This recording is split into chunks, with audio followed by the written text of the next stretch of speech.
whoever you are, wherever you are, hope you are blessed and doing safe. Ladies and gentlemen, greetings, family. Of course, I'm tuning in. You see me without the glasses off today, but if you're looking for some opportunities, particular advertisement opportunities, then look no further at the link at the bottom to my email address. You can hit me up for advertisement opportunities. We are supporting and promoting your businesses here on this channel. You can also, if you would like to donate and subscribe to our Patreon, a link is at the bottom as well. So you have multiple ways in which you can advertise with the platform by emailing me when we go on through our live stream. You also have access to premium content, those that want to see premium content that you will not find here on YouTube or Facebook or Twitter, as I am suspended probably by now. You guys can check out the Patreon at link at the bottom. But advertisement opportunities, definitely email me, gavin.grich1@gmail.com for rates. And for the Patreon, it is the same as the YouTube channel. It is channel gboot2786. All right, I'll holla. Peace. I'm attorney Gavin Richard. I grew up here in New Orleans, so I know how important family, friends, and community are to us. And helping others has been a lifelong passion of mine. If you've been injured in an accident, you may be out of work and faced with large medical bills. You'll need someone to fight the insurance companies so that you can get on with your life. Give me a call at 504-799-2288, and I'll be with you all the way. The law offices of Gavin M. Richard, going the distance so that justice may be served.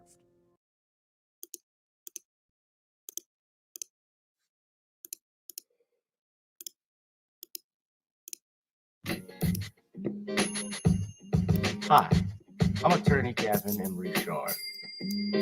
Check out my latest book, The Commonwealth of Pennsylvania versus William H. Cosby Jr., The Destruction of Due Process in America. For approximately 2 years now, I have gone on a painstaking quest to investigate the rise and fall of an American icon, Bill Cosby. In the mid-1980s, there was not a star that was higher than Cosby. Advertisements with Coca-Cola, Jell-O, Kodak, along with the #1 television show for 5 straight years in a row. On Thursday nights, it was must-see TV on NBC. Cosby resurrected the genre of the traditional family sitcom that was once thought dead by television critics.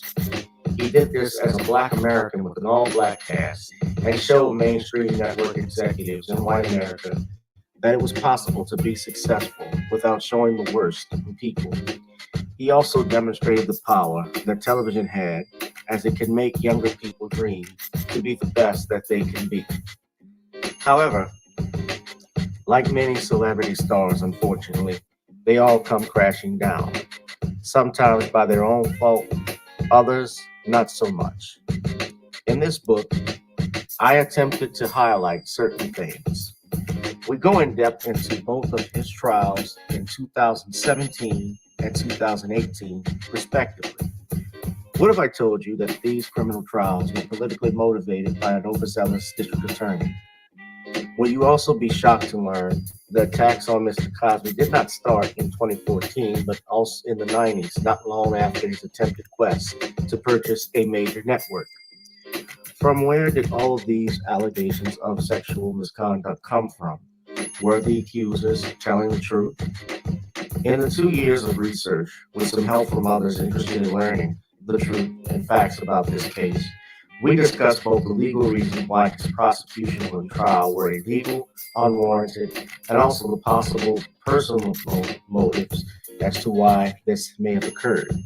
Most importantly, we warn about the dangers of prejudice and why trial by social media, or mainstream media rather, should never be the norm. All this and more in The Commonwealth of Pennsylvania versus William H. Cosby Jr., The Destruction of Due Process in America.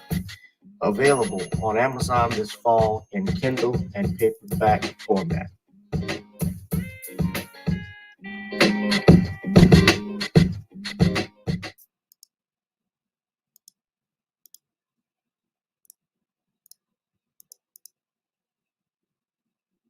Subscribe to the Facebook page, The Commonwealth of Pennsylvania versus William H. Cosby Jr. on Facebook at Commonwealth Cause, at Commonwealth Cause. Good evening, everyone. Welcome to another edition of Gavin Richard Presents here on channel G Bluetooth 786 on Gavin Richard on Facebook and on Periscope. Whoever you are, wherever you are, hope you're blessed and doing safe, ladies and gentlemen. We will begin, ladies and gentlemen, with the following. Justice Department closes the case on Emmett Till. The TV show Harlem promotes more dysfunction in the black home. And jury finds Jussie Smollett guilty on all 5 counts of disorderly conduct.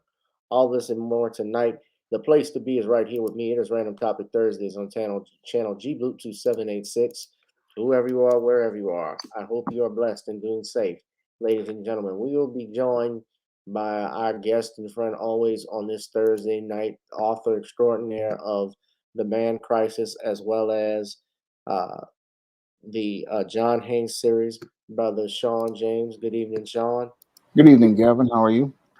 I'm doing great. You can all pick up John Haynes, The Man with Nothing to Lose on Amazon. That's part of the SJS directive. Our brother Shawn, of course, is the author of over 75 books. Shawn, you can do a plug-in right now if you'd like. All right. I have all of the books of the SJS Direct 2121 catalog in front of me right now. And you can pick up all of these books on Amazon.com right now, like John Haynes' Taking Care of Business, which is available in paperback and Kindle format, ISIS, Revenge of the Cyber Goddess, E-Steam Cancel Vacation, and Stop Simping in Cyberspace. You can get all 4 of these books that are part of the 2021 catalog on Amazon.com today in paperback and Kindle format. You can also find most of these titles on other digital platforms such as Smashwords, the iBookstore, and Google Play. Nawny'sCreoleBlends.com. Try it on chicken, meat, or fish. Nawny's goes great with every dish, ladies and gentlemen. We also have our music available, including Video Soul, which is on Spotify. Go ahead and stream that right now as you wrap your Christmas presents. Spotify, Amazon, and Apple. And of course, we have our theme song, Gotta Get On Up. Of course, before we get on down, ladies and gentlemen, it's always good to get on up. So without further ado, let us get on up, shall we? And I will be back with some more Gavin Richard Presents. Girl, come on. Gotta dance to the beat, because on the dance floor is where we'll meet. Show me what you got.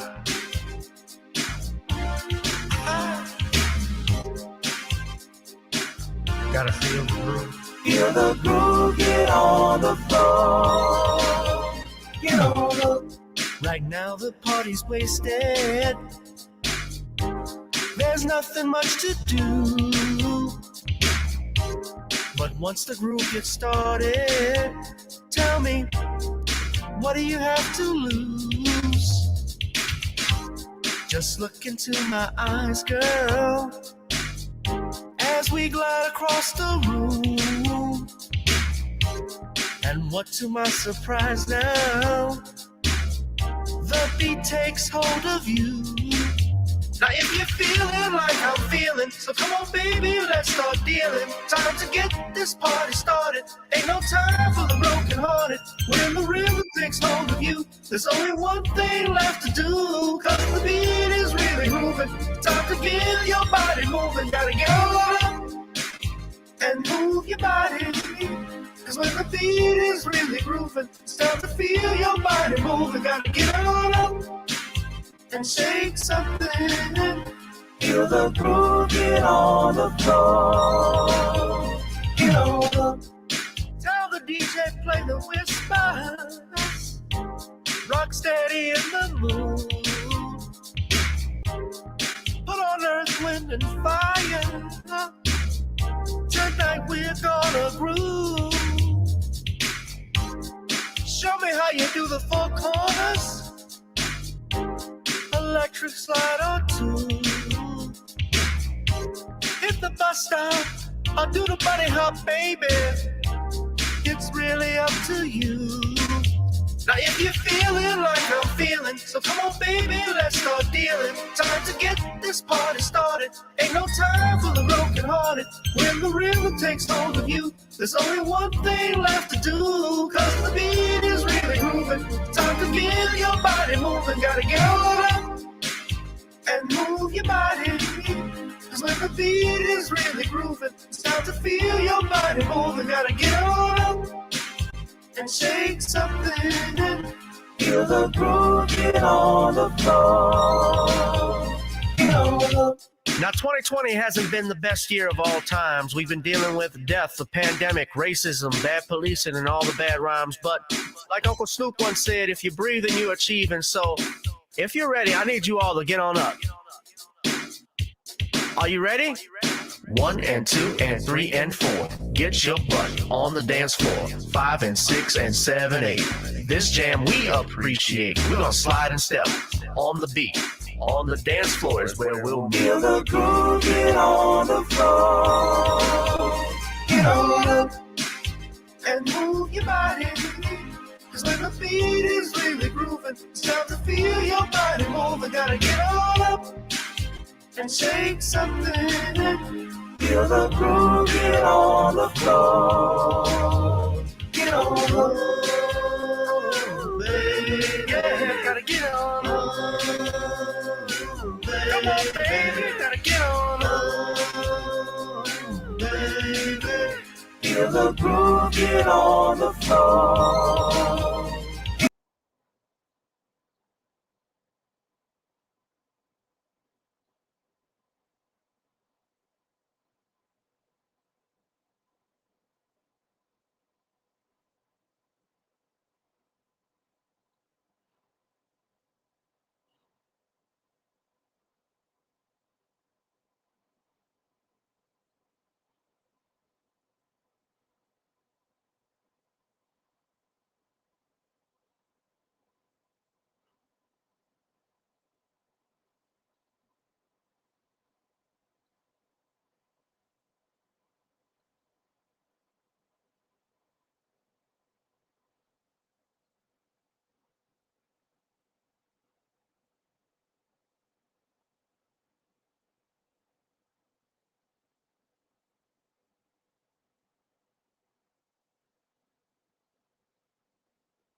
Can't hear you.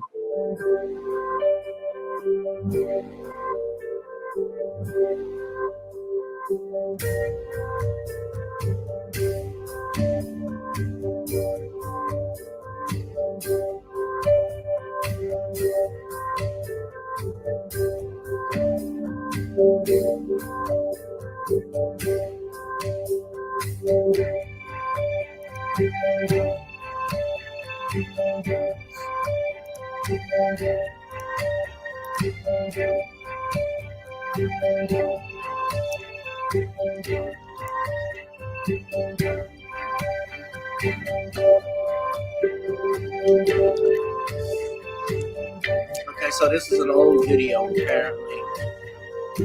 Oh, not that old. So, Jussie Smollett, convicted of 5 out of 6 felony disorderly conduct charges, claiming that he falsely reported a racist, homophobic attack. A jury took more than 9 hours of 6 men and 6 women of Cook County to reach this verdict. as they deliberated on Wednesday, and a former Empire actor showed no emotion, according to WLS TV, when the verdicts were read. Special prosecutor Dan Webb told reporters that the verdict was a resounding message by the jury that Mr. Smollett did exactly what he said he did. Defense attorney Nene Uche said Smollett would appeal the conviction, saying that Smollett is 100% innocent. The post-trial hearing is set for January 27th by James Lynn, adding that he would schedule Smollett's sentencing at a later date. Smollett, who is 39 and is black and gay, told the police that in the early morning hours of January 29, 2019, he was confronted by two men who yelled racial and homophobic slurs at him, hit him in the face, poured what turned out to be bleach on him, and wrapped a noose around his neck. During the week-long trial, prosecutors contended that Smollett paid two brothers, Ambibola Bola Osundario and Albahino Ola Unsundario, $3,500 to stage the attack in an attempt to raise his profile, CNN reported. Defense attorney said the payment to Bola Osundario was meant for training and nutrition advice, and argued that the brothers carried out the attack to scare Smollett into hiring them to act as his security guards, according to the New York Times and the Associated Press. Now, this whole trial, I'm just going to be real, was a whole complete mess. Even yesterday, Jussie got on the witness stand and got caught, I guess I can say it now, in one of his own lies. I don't know if anybody saw that, but he got caught by the prosecutor. And this is according to the Daily Beast. He was very defiant and got nailed, according to the Daily Beast, in his cross-examination. During this part, and during the trial, he testified that he was actually in a relationship with Bola, one of the brothers, that he had a sexual drug-induced relationship with him, and that he didn't get along with the older brother, Ola Bahino, who Smollett said had nothing to do with my life. Now, Abimola was an extra on Empire and has denied that he and Smollett had a sexual relationship. Ugh. But they even talked about him going to the bathhouses and stuff like that. I don't even want to know what the details were. Now, what's interesting during the cross-examination,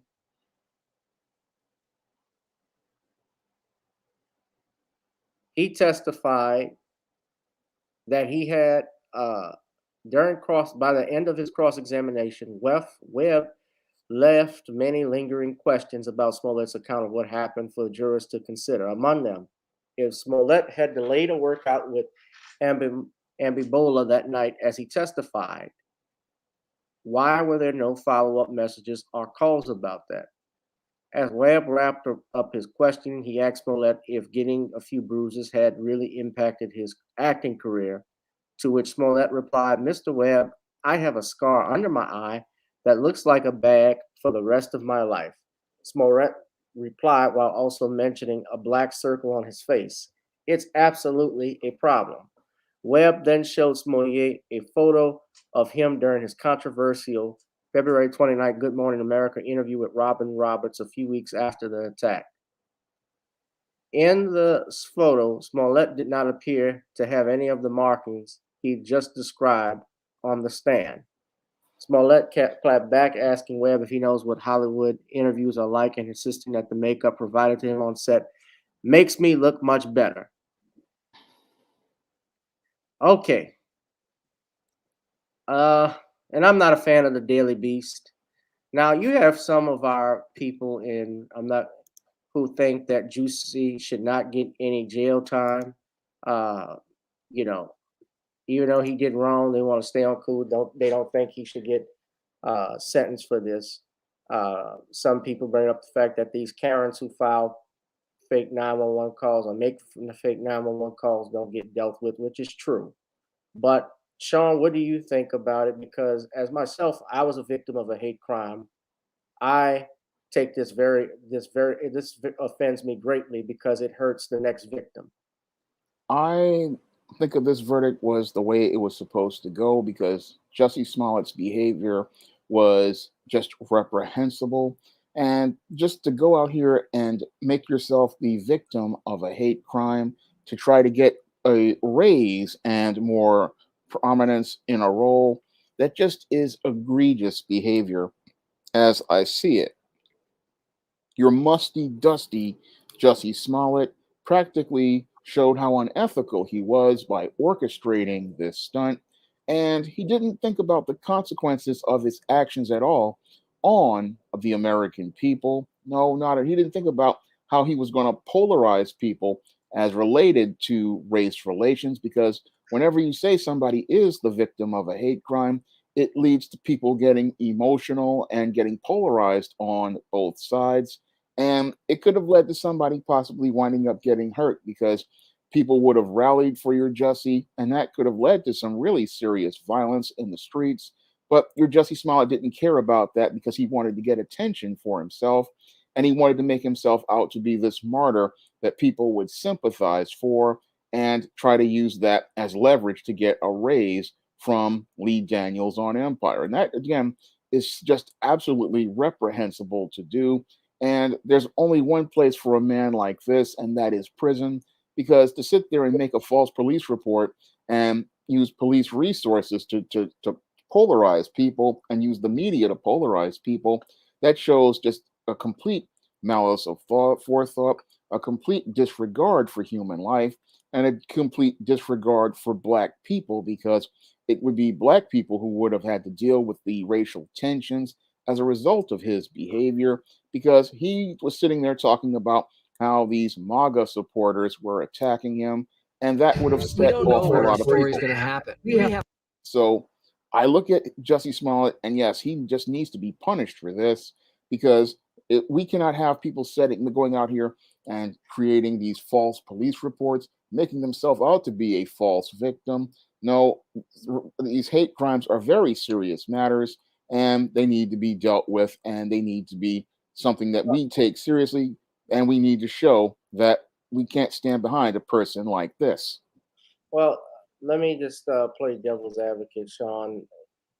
Something like this usually would not get jail time and result just as an attorney, and most legal experts have said that.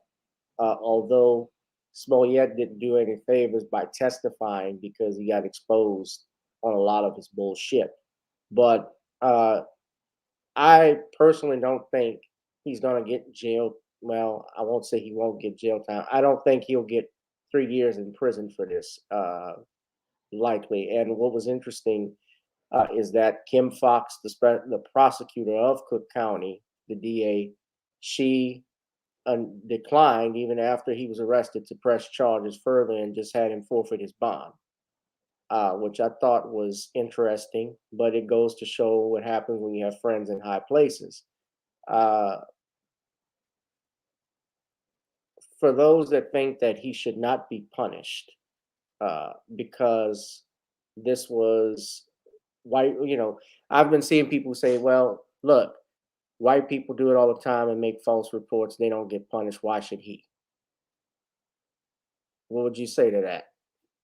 Oh, I say that he needs to be punished because we can't have people going out here and participating in setting up stunts like this, because these kind of stunts make it very, very hard for other people who have been victims of hate crimes to go out here and be taken seriously. And his behavior, what it was doing, he was again participating in a Hollywood marketing stunt to get attention for himself, and he was not taking the whole concept of a hate crime seriously. No, for him, hate crime was a way to try to get a raise out of his Black boss, and hate crime was a thing that he was going to use to try to get more exposure on the show.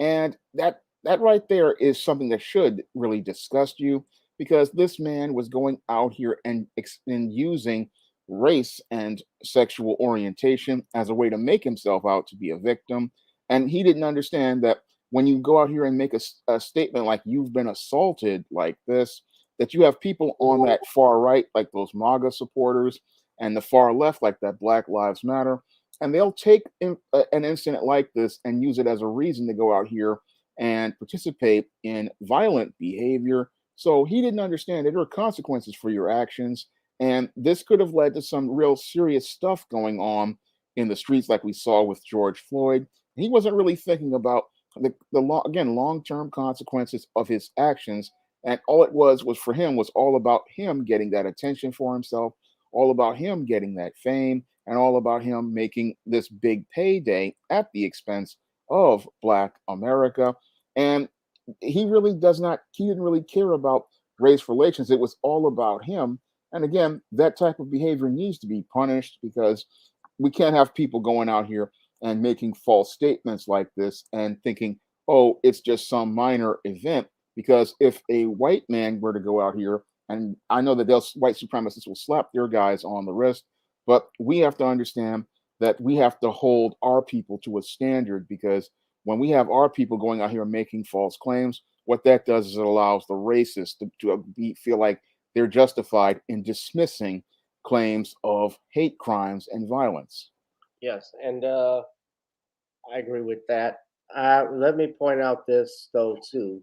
Um, as I said again, there's a possibility. I think he could not face jail time with it.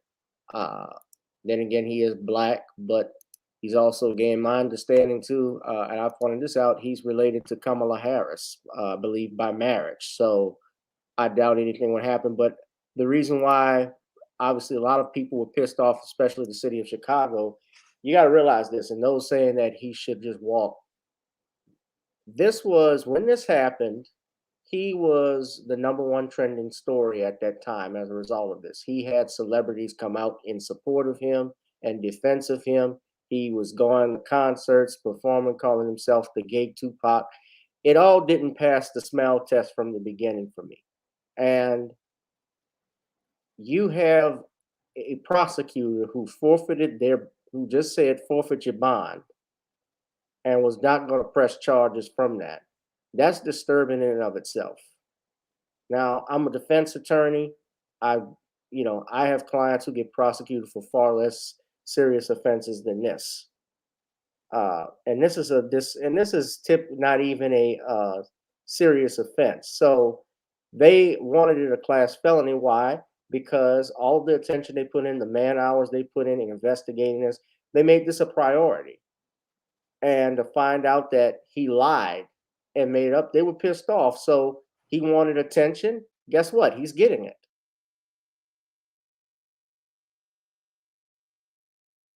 Yeah. He's getting the attention. He obviously not what he wanted. He wanted to be back on Empire making more money. That didn't happen. They had to get rid of him. Remember, the show got canceled. I mean, the show was sucky anyway, but it was going downhill right around the time this happened, or even before that. And he wasn't on not too long afterwards, from my understanding. So notice Empire didn't last long. It was only off the air for about 4 or 5 seasons. Yeah, a minimum for syndication. Yeah.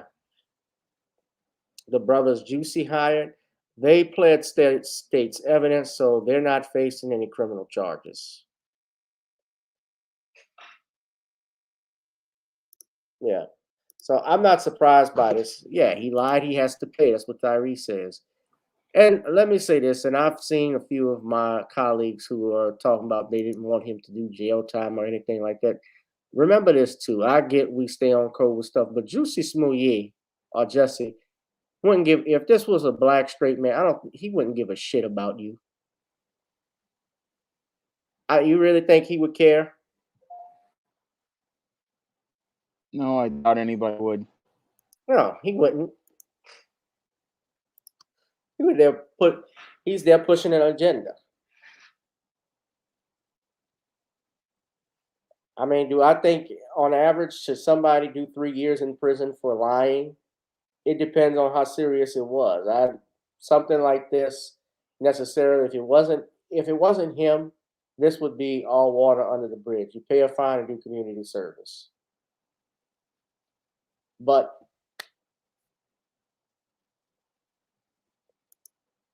this is what happened. So G-Man says, I disagree with the guest. Caucasians do this all the time. Karens call the police for no reason at all. The law is not the same for Caucasians as it is for African Americans.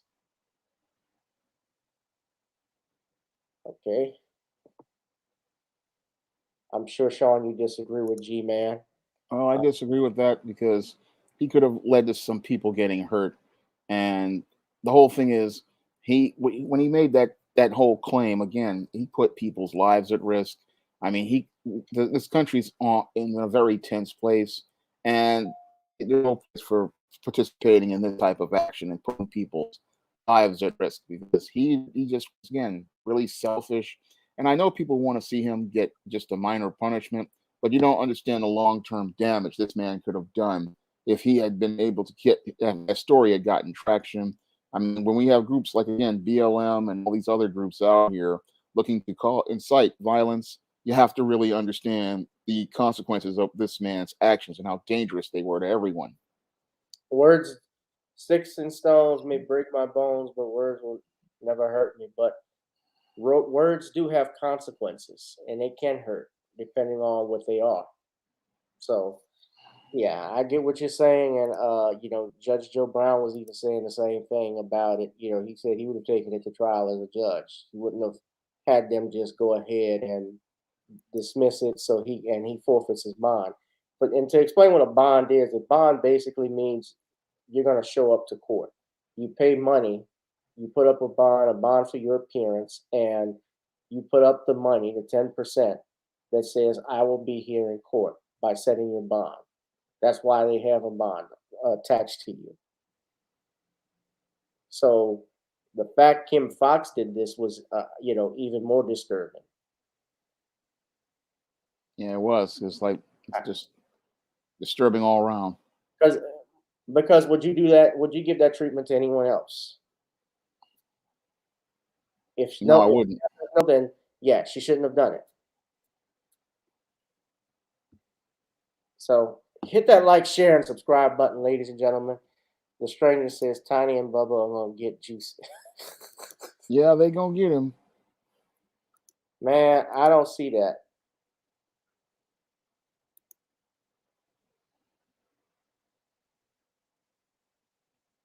Unsung One says, I'm on the fence. Nothing happens to white women who falsely accuse black men, collegiate athletes, of rape. So G-Man asks, so do you believe that he should be charged with a felony? People were under attack before this even happened. Yes, Smollett shouldn't have done it. Well, here's the thing, brother G-Man. Bottom line, the thing is this: the law is for everybody, and when you have someone that lied, yeah, people can get. I get people make mistakes and so forth. Like in what Sean is saying, and I see his point.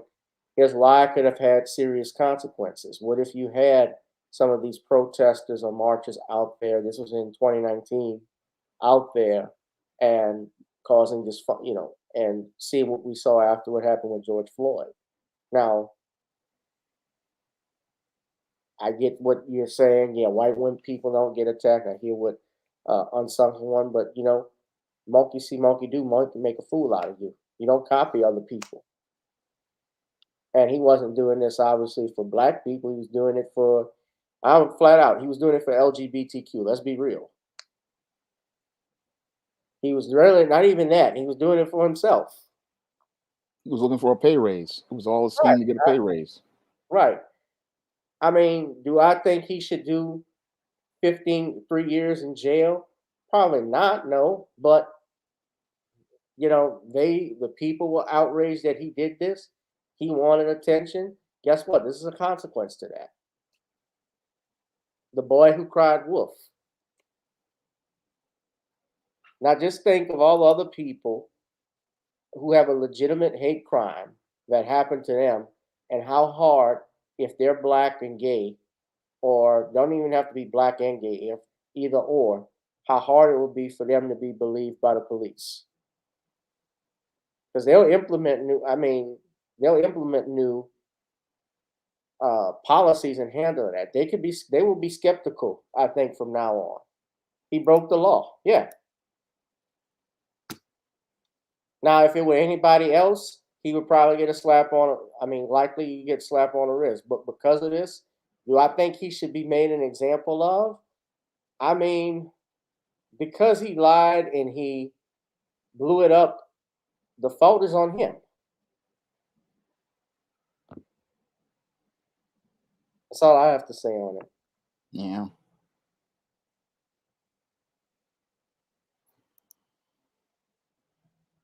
Speaking of LGBT, did you hear about Will Wheaton from Star Trek? Yeah, I heard about Will Wheaton. Who the fuck? I don't know who he is. He was Wesley Crusher on Star Trek: The Next Generation, and that was in my time. And he also starred in the movie Stand By Me and many other movies. So he's a faded actor. Yeah, I see who he is now. So he said, I wasn't going to talk about it, but he said basically Dave Chappelle, he criticized Dave Chappelle and apologizes for past homophobia. All right. You're criticizing a comedian for making jokes. Criticize a comedian for doing its job. Really, you're criticizing him. You're just criticizing a black man. Yeah. A straight heterosexual black man who's essentially exposing everything. He doesn't even have to expose it. You're exposing yourselves by how you talk about it.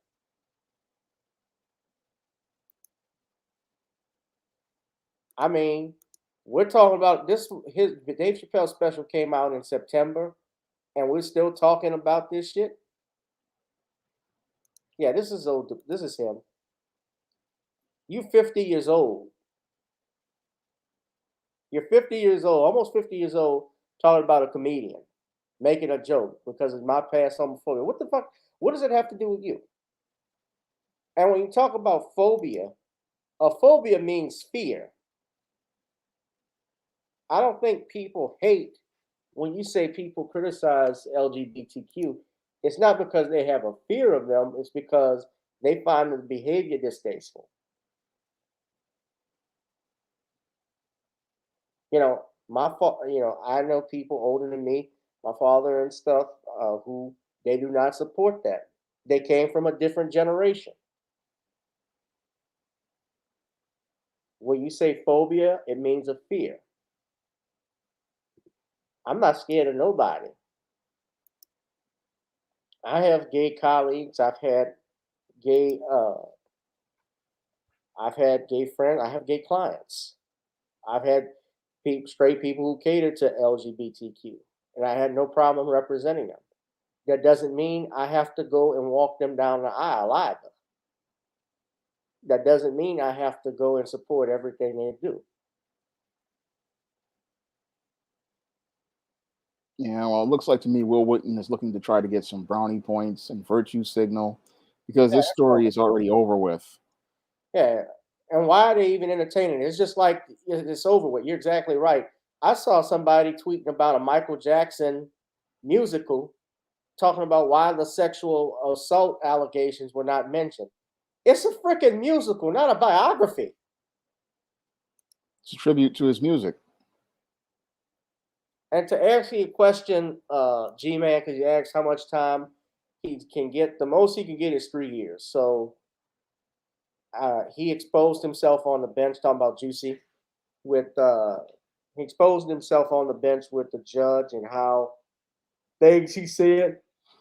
So, and then, you know what? I had said I don't see him going to jail, but remember his lawyers moved for a mistrial in that case because they said the judge snarled at him or at her. He might very well hold that against Jussie.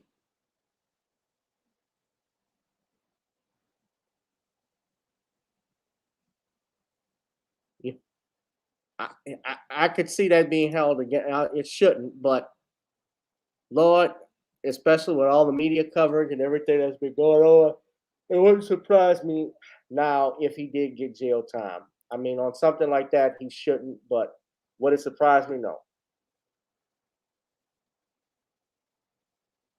He's saying here, I'm looking at this. Wheaton says those jokes normalize hateful, ignorant, bigoted behavior towards them. He then turned to those who defended Chappelle seemingly because he is a person of color. And it's all okay because they were dehumanized by a black man. And a disingenuous argument that it's actually racist to hold Chappelle accountable for this, get the fuck out of it. No, it's racist because you're going out attacking him. You haven't said shit about, did you say the same thing about Don Rickles and the way he used to make jokes about black people, about Muslims, about Asians? You were born in 1972, so I know you're familiar with Don Rickles. I know you're familiar with Lisa Lampanelli. These insult comics. So get the fuck out of here. I mean, if you grew up in the 80s, you know that comedy was raw. Comedy was raw. You didn't hold back. No, I look at Eddie Murphy. And he mentioned Eddie Murphy, I think, here, but I mean, it's comedy. If you don't like it, turn it off. And if it was so important to Will Wheaton, why didn't he write tweets about it before? Why didn't he talk about it when it was going on? Again, this is an opportunist looking for a he's blaming Eddie Murphy. Apparently, he's blaming Eddie Murphy's delirious stand-up special, too. How can you blame that? It was 30 years ago. He says, I was embarrassingly homophobic, and it all started with that comedy special. I mean, Will Wheaton his draws on the spin cycle. He's so washed up that he practically is the machine is stopped. The attendant has taken the cotton briefs with the skid mark in the back that has not washed out, dropped them in the trash and called it a day. And he's still trying to get attention for himself. I mean, his time is over, and he's so desperate to try to get heat off Dave Chappelle. And again, just shows how sad and pathetic he is, because this was over with. This is finished. The person who even instigated this at Netflix isn't even working there anymore. No, so he had to step down. So that makes him look even more desperate and pathetic. And it's just embarrassing to watch this washed up guy. It was briefs on the spin cycle, just continuing to try to get a few more seconds of fame at the expense of a guy who Dave Chappelle doesn't even care. No. Well, you know what? I'm not going to talk about Will Wheaton because we don't even care about him. Fuck him. Hit that like, share, and subscribe button, ladies and gentlemen. I see Lamiko said Lil Nas X gets a Hitmaker's Innovator Award from Variety. Yeah, I saw that. I talked about it on Sunday when Chloe Bailey honored Lil Nas X. Look, I even saw Lil Nas X. I think it was the Wall Street Journal crowned him the new king of pop. Yeah, that's Hollywood trying to push him. Oh my God. Yeah, this was the article. I can't, they're going to put up some ad blocker by the time I show this, but I could just show the picture of it. This is how you know, and this is why Hollywood and mainstream media and award shows in particular are not respected anymore. It's because too many of the corporations, especially after 1996's Telecommunications Act, the Telecommunications Act of 1996 passed by Congress, signed by Bill Clinton, was enacted. Your major mainstream media outlets are owned and controlled and operated by corporate interests. So look at that. Why Lil Nas X is the new king of pop? That's propaganda. Oh, you're right. It is propaganda. He's the king of popping the booty open. That's all he is. He's the king of pop tarts. Yeah. He's not a musician anybody takes seriously. No, he's a troll, and his music sucks.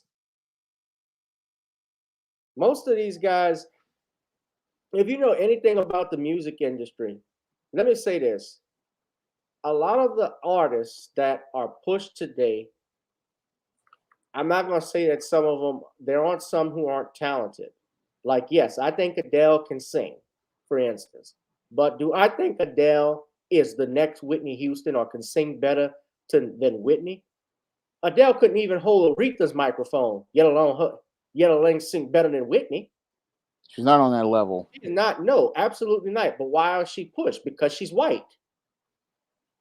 And they want to. That's what they want. It's just like Elvis. It's like the Beatles. If you listen to the Beatles couldn't sing. They had a look. That's all they were. They had a look. They had a push. They could write. I give all the credit, though. This is where I credit them for. All of those guys, John Lennon and Paul McCartney in particular, they knew how to write songs. They were outstanding song makers. I give them that. But I think Paul McCartney, you honestly think Paul McCartney could outsing Marvin Gaye? You out your damn mind. Nope. The Beatles couldn't outwork the Temptations. Yet alone the Dells or the Delphonics. Those guys could sing.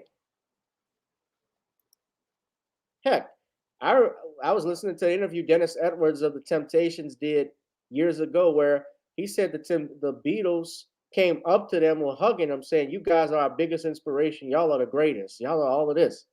When the Beatles actually came to New Orleans, they wanted to interview, the first thing on their list that they wanted to do, you know what they wanted to see? Or who they wanted to see? They said, where's Fats? We got to see Fats. Fats Domino.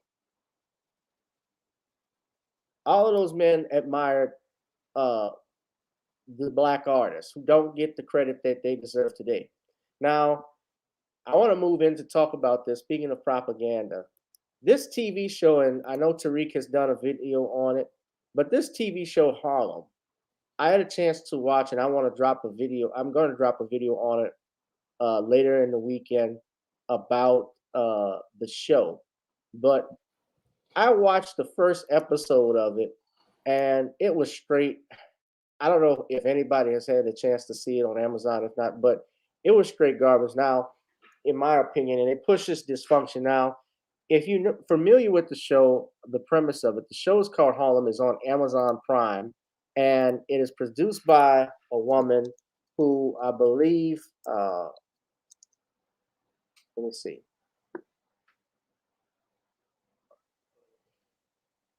She's her name is Tracy Oliver. All right. Tracy Oliver was a writer on the film Girls Trip. Now, this is, okay.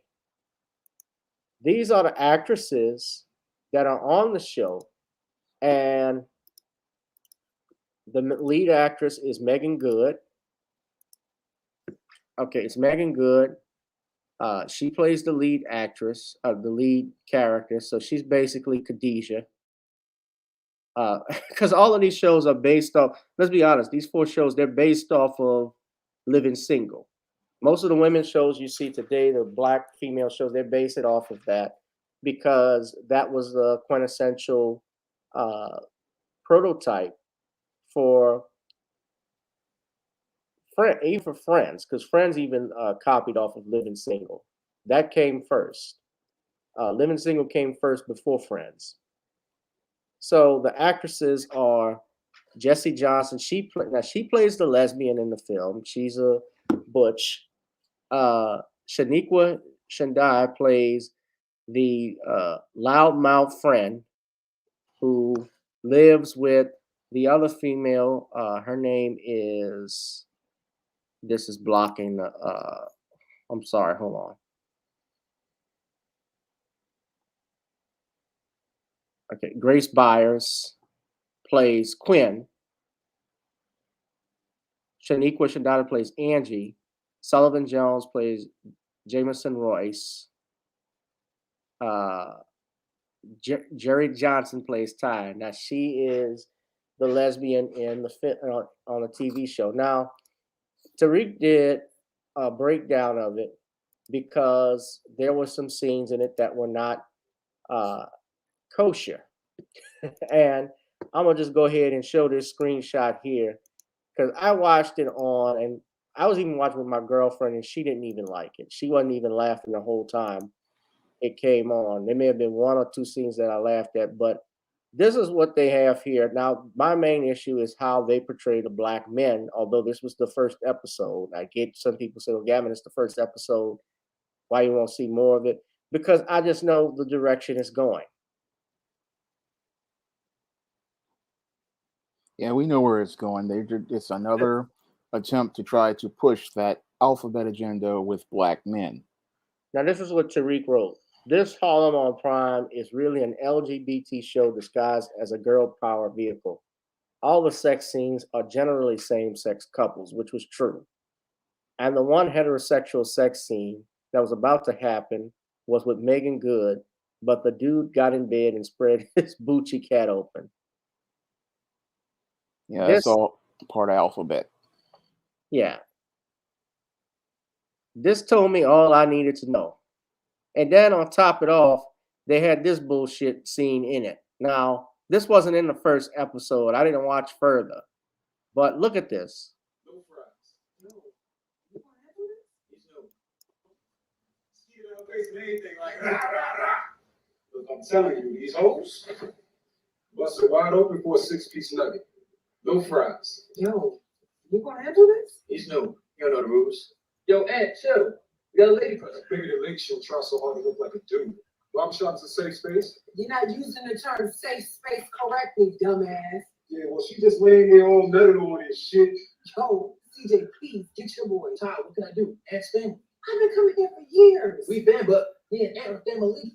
He's my mom's sister, son's nephew. We cousins, son. So anyway, I want the titty fuck the hole, right? And then suddenly I realized Shorty got one titty bigger than the other. Fuck this. I'm out.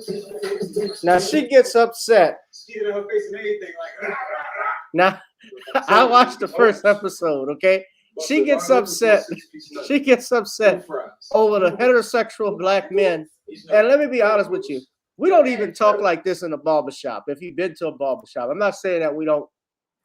Yeah, we do talk stuff. But when children are present, and sometimes or some older women are present, sometimes we may scale back on it. It's not now all barbershops are not the same. But I could tell they made up some shit with this. Now she's mad over him talking about him having sex with another woman and how he's describing her titties and her anatomy and stuff.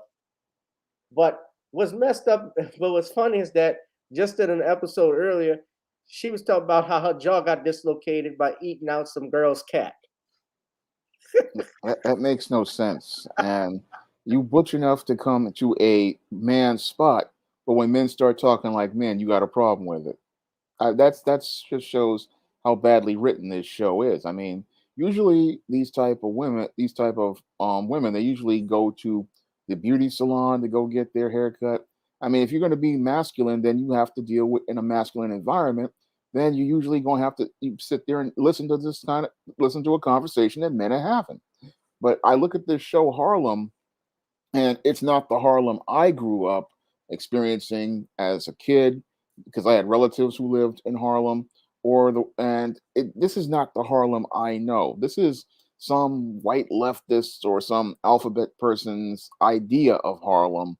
And it's completely just out there, and it doesn't show any of the heart of the neighborhood or the heart of the community. It's just all about pushing this agenda and identity politics as I see it. And when I look at that scene of the guy busting it open, and I really see that as more anti-heterosexual black man agenda and them trying to push this emasculation of the black man, because a black man making himself open like that's a sign of weakness, and it's not something that shows a man being a masculine. And again, that scene with the barbershop, that was meant to tear down heterosexual black men and make them look like the bad guy.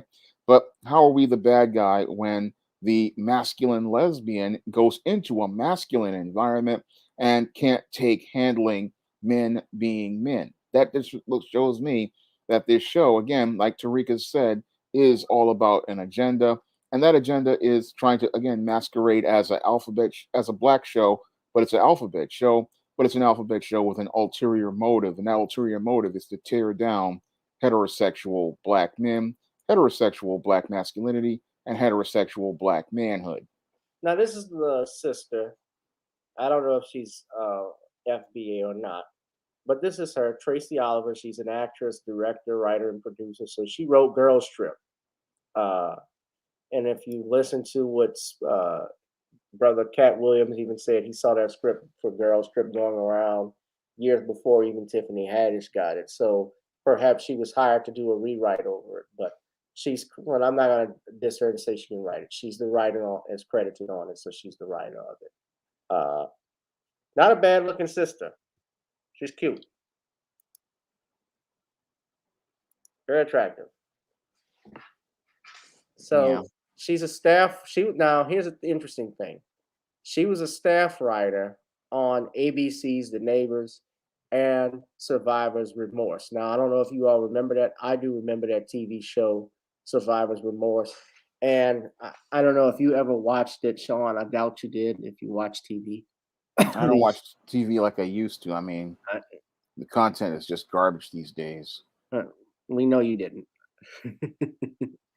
But she's co-written Girls Trip, Barbershop, The Next Cut, and Little. And she's the first African woman to write a film that grossed over $100 million. She was included on Emmy's 2020 Power 100 list. And most recently, she signed a deal with Apple. So I guess we'll see more ass eating to come on Apple TV now. So she was a writer on Survivor's Remorse. I don't know if anybody remembers that show, but I do remember it. And it only lasted like 4 seasons. Jesse T. Usher was in it, and it was produced by LeBron James. But what was interesting in the show was that Cam had a half sister named M. Chuck, and Erica Ash played the character, and her character was a lesbian woman. Now, it's not to say that you can't have shows with lesbians in it or anything like that, but I notice a pattern with this stuff. And I'm seeing them trying to tear down our black men and women, in particular, more or less our heterosexual black men who don't co-sign with this stuff.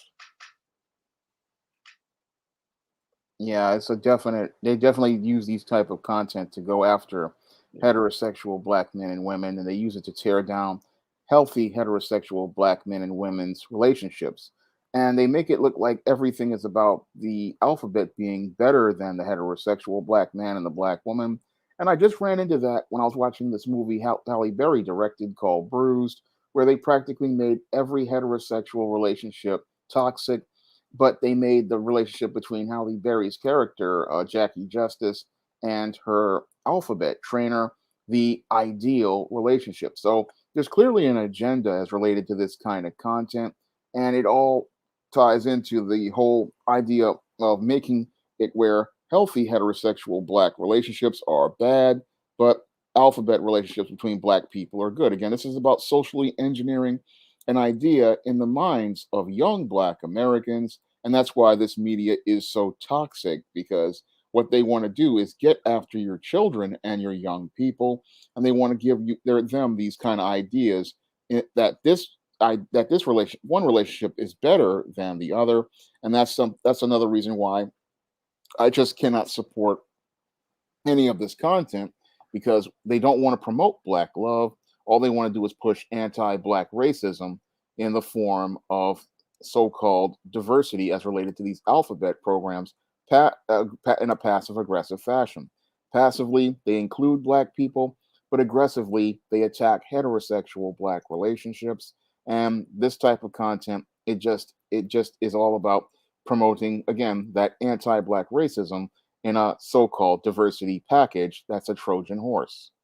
Right. So she's also produced the show The First Wives Club, which is on BET Plus. Jill Scott is in that. Oh, look who else is in it. Milk Yogurt. Yeah. Moist Malik, the original booty man. We sat for 4 hours. Remember that? Yeah. Wallace. I used to be a big fan of his, but he's the booty man. That was a wrestler's name. That was Brutus the Barber Beefcake's WCW name. Yeah. And yeah, the Chucky show had a black gay boy. I mean it. A child gay. Yeah, I've watched the Chucky series, and yeah, he's the lead character's boyfriend. And it doesn't surprise me because Don Mancini is gay. Don Mancini is the creator of Chucky. So they've been putting that in. They have been putting that in the last, I want to say, 4 Chucky films that they had.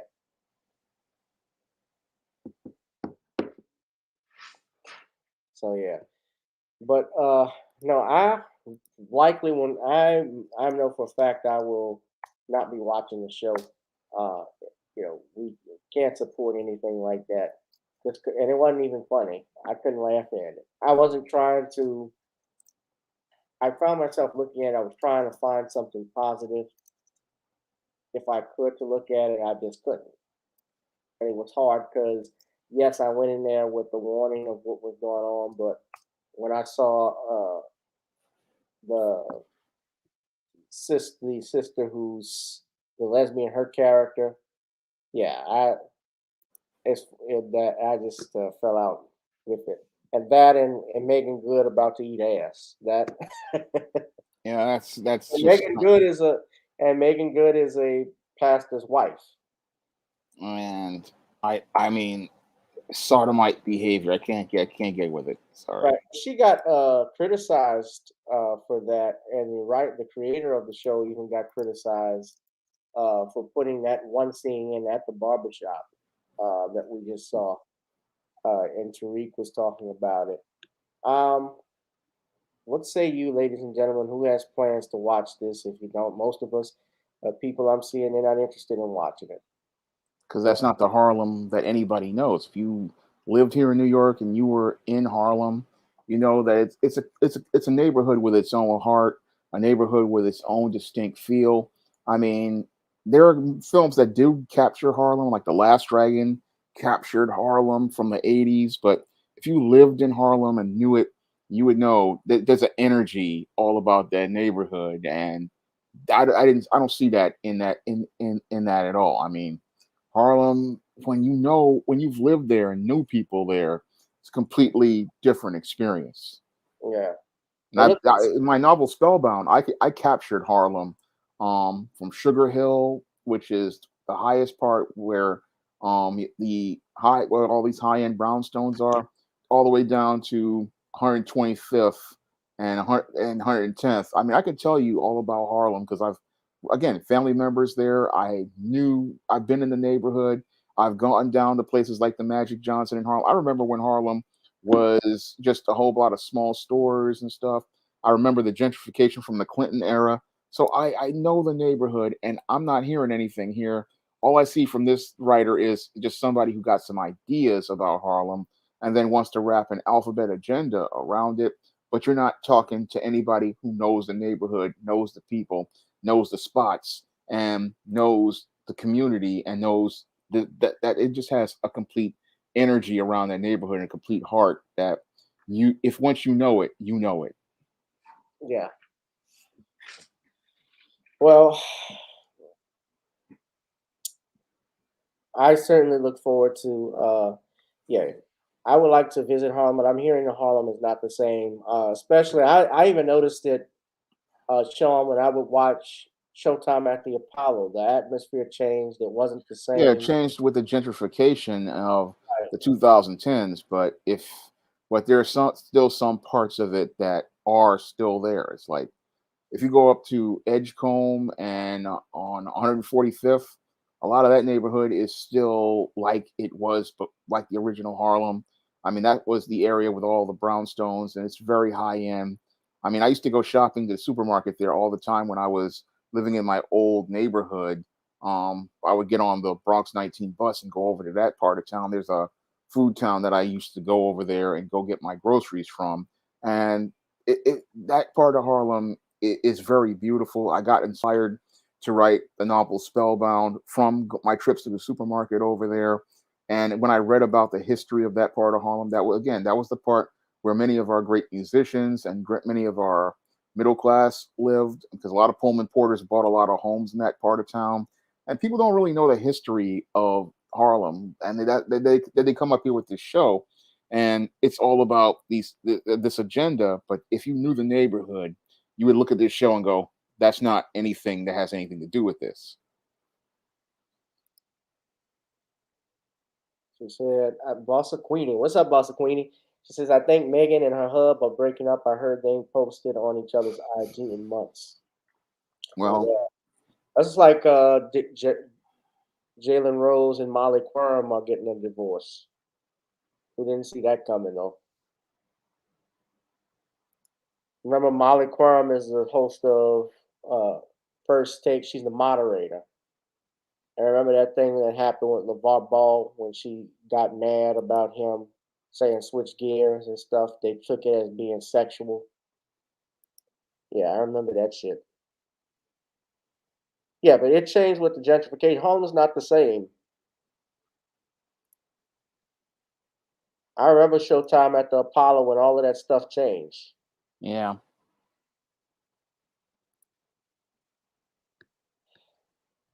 All right. Y'all hit that like, share, and subscribe button. We're going on to our last topic, or if anybody else has something else. Oh, I want to tie this back with Jussie Smollett, because I talked about this before, and I think I was going to bring this up tonight, Sean.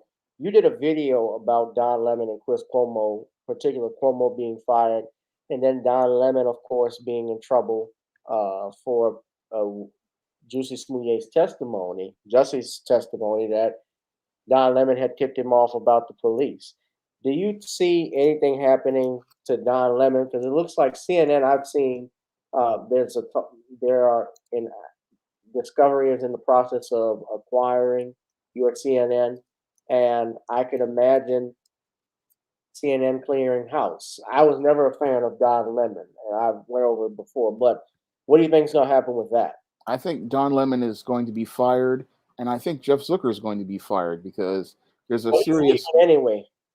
There's a serious culture where the journalistic integrity has been compromised, and with the journalistic integrity of CNN compromised, the new owners, especially Discovery, if they do buy CNN, they're going to be forced to clean house, because you can't have a news network where you've got reporters getting personally involved in stories and taking information that they're getting from sources and giving it to people that they're reporting on. That's a serious breach of trust, and it's a serious compromise as related to journalistic integrity. So I do see your Don Lemon being fired, because, like Chris Cuomo, he has violated the trust he was given as a journalist.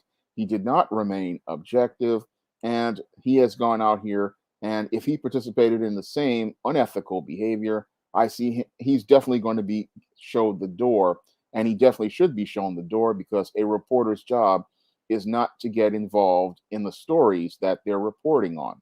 Now, as for the bigger picture for CNN, I definitely see your Jeff Zucker being fired, and I definitely see the whole organization being clean completely out, because nobody trusts CNN. Most people see CNN as propaganda, and we don't see CNN as an environment that is healthy, because this is like the fourth incident. If we also talk about Jeffrey Toobin and him exposing himself, I mean, when we look at this whole organization, it's not anything about news. It's just become very dysfunctional, and it has no credibility whatsoever, because it's just been completely compromised as related to its journalistic integrity. So when I look at CNN, there's got to be a house cleaning, and it's got to be done almost ASAP if you want to try to save the channel, because at this point, nobody sees the channel as presenting us with a balanced picture of news. No, before this, we got nonstop Trump bashing. Now we've got nonstop Biden praising, and we've got journalists looking to protect those on the left. So it's just as bad as Fox News. And I even dare to say it's even worse than Fox News, because at least Fox News is out there in the open, we know that they're not credible. But these guys try to make it look like they're the good guys, but they're just participating in some of the most egregious and unethical behavior that a journalist could do. Basically, CNN has become Right. a tabloid under Jeff There's no Zucker. journalistic integrity.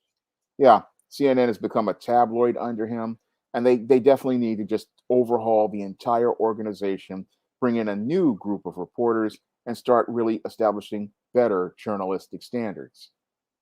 Right. Well, I can certainly tell you, CNN. I don't watch CNN. It's been a propaganda piece. It's been a propaganda piece for the Democratic Party for years.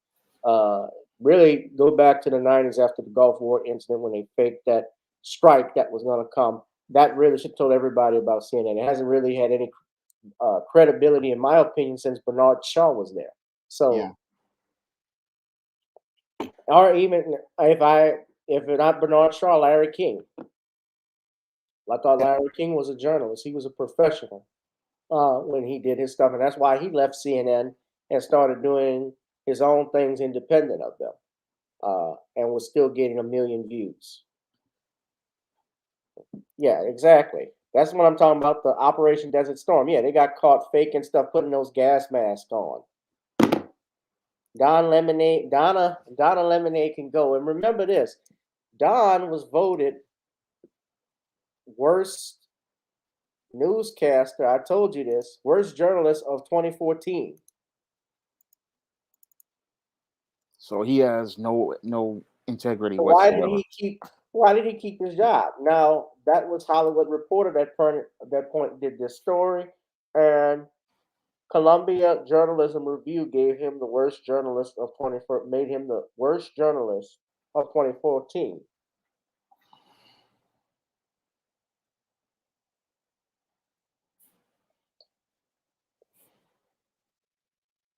Remember when he went in Ferguson? Oh, am I getting the second smell marijuana here?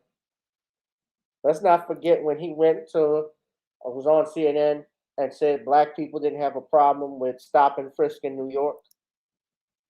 Yeah.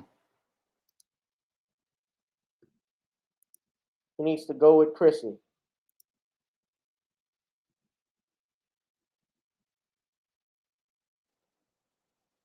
Yes, exactly. Well, Kamala Harris is related to Jussie Smollett. From what my research says,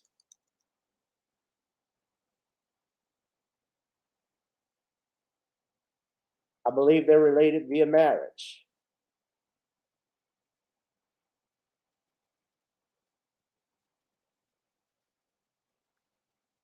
Okay, so I look at factcheck.org. They're saying no evidence that they're related. I just so happen to look on it. Well, even if they're not related, she was very close with them somehow, and she spoke in support of Jussie, and they were trying to pass this hate crimes bill back then with Congress, and I remember when that was coming along, as they were passing that hate crimes bill was going to include LGBTQ stuff in it. So that's probably why he did it. That could be the reason. But yeah, let's get off of that. Let's go to our final subject because I know Shawn has to sleep.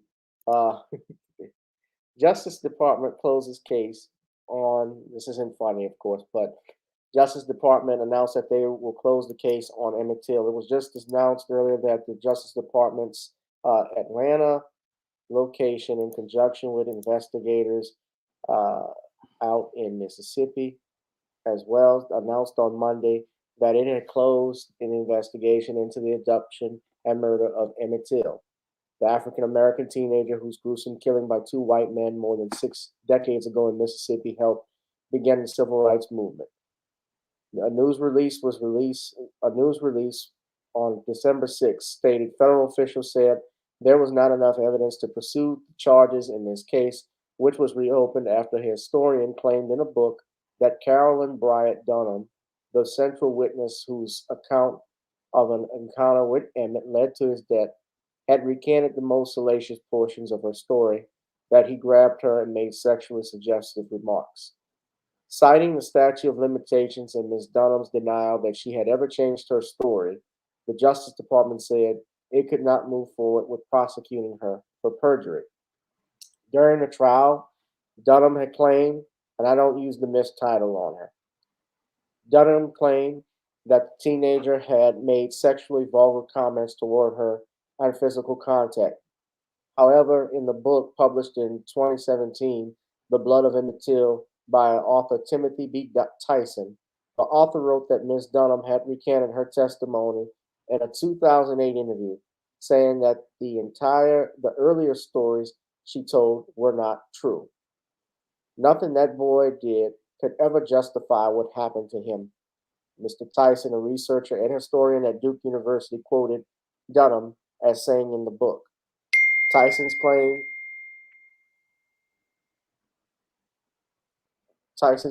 generated outrage and renewed calls for the case to be reopened.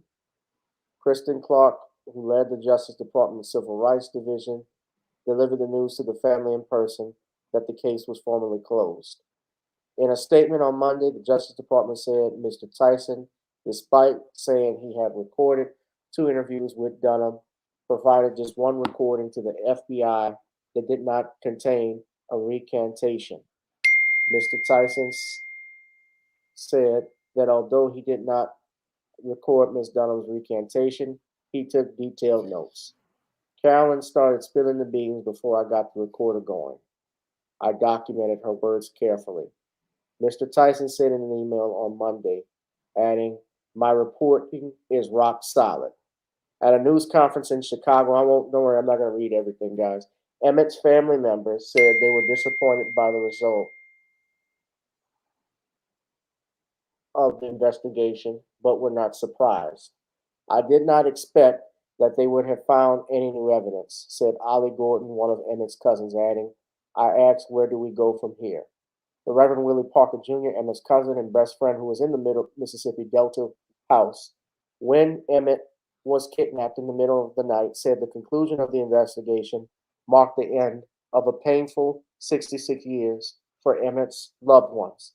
Today is a day that we will never forget. For 66 years, we have suffered pain for his loss, and I suffered tremendously because of the way that they painted him. Dunham, 87, has rarely spoken publicly about the case. Her former husband and another man confessed to Emmett's murder, though the confessions came after they were acquitted by an all-white jury. Both men are dead.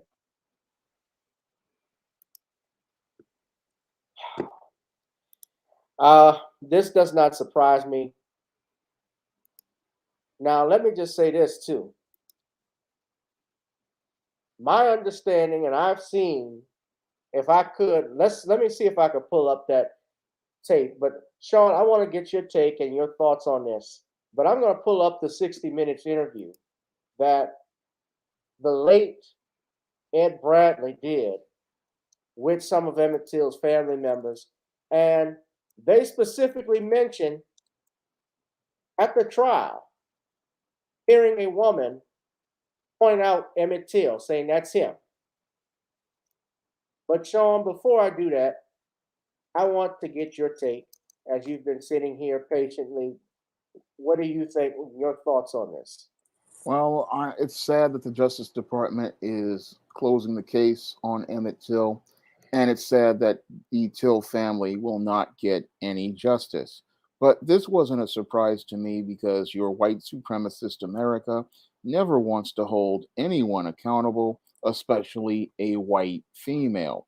Now, when it comes down to white females like Carolyn Dunham, your white males who are a part of the judicial system will make an effort to go out here and try to protect them and prevent them from having any sort of accountability for their actions.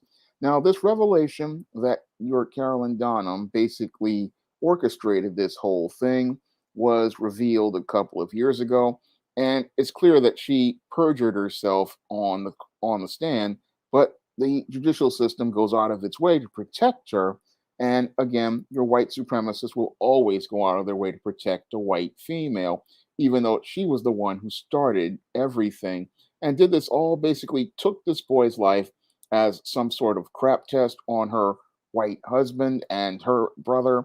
And again, just showing how sick this woman truly is.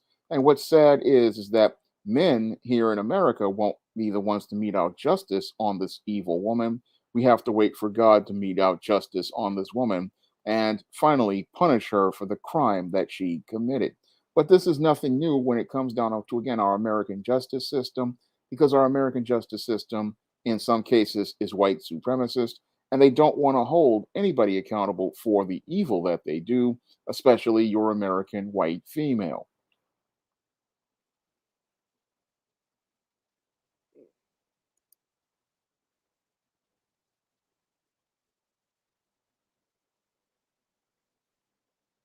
It is not a surprise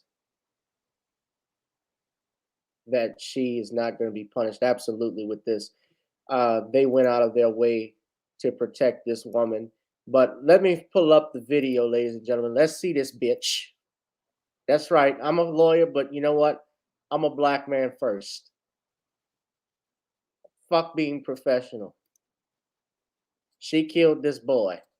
And you know what? I should say in fairness, it's not just her.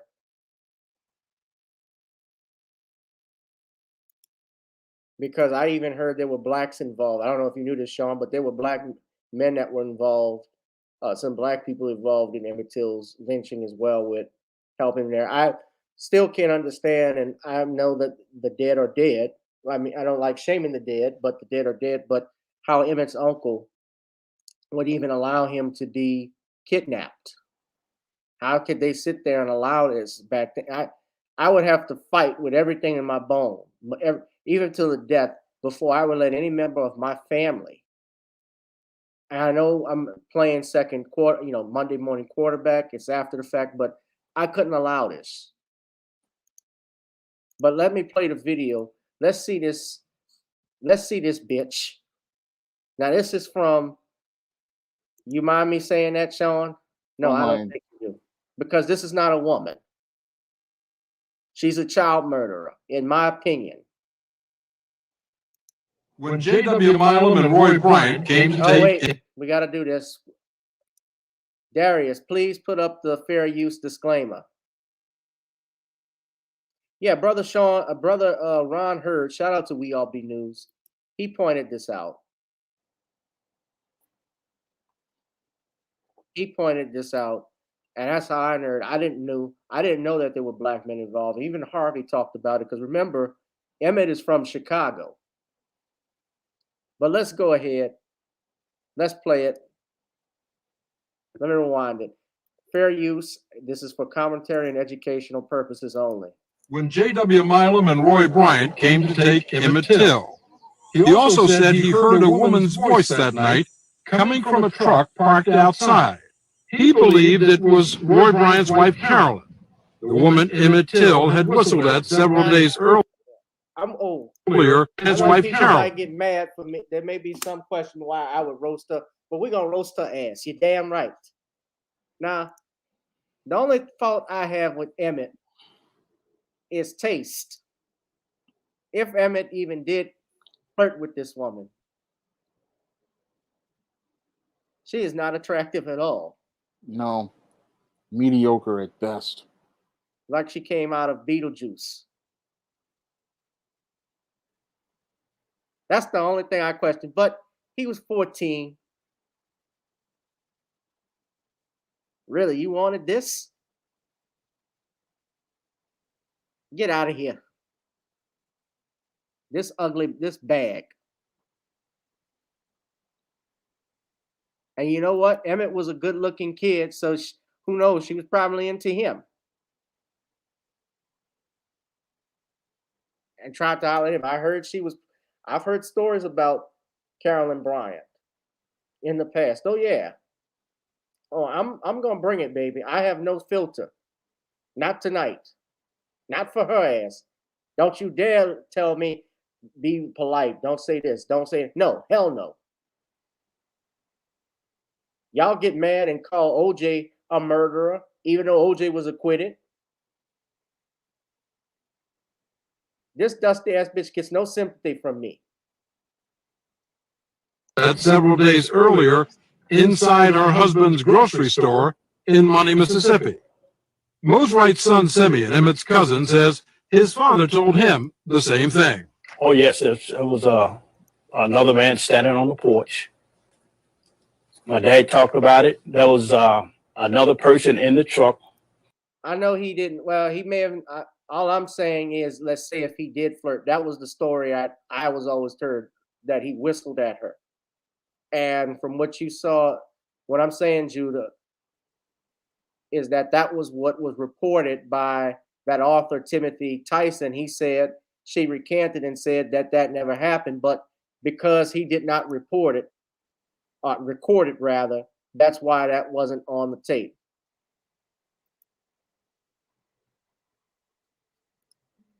Let's go back and look at her. Look, she looks straight out of a comic book.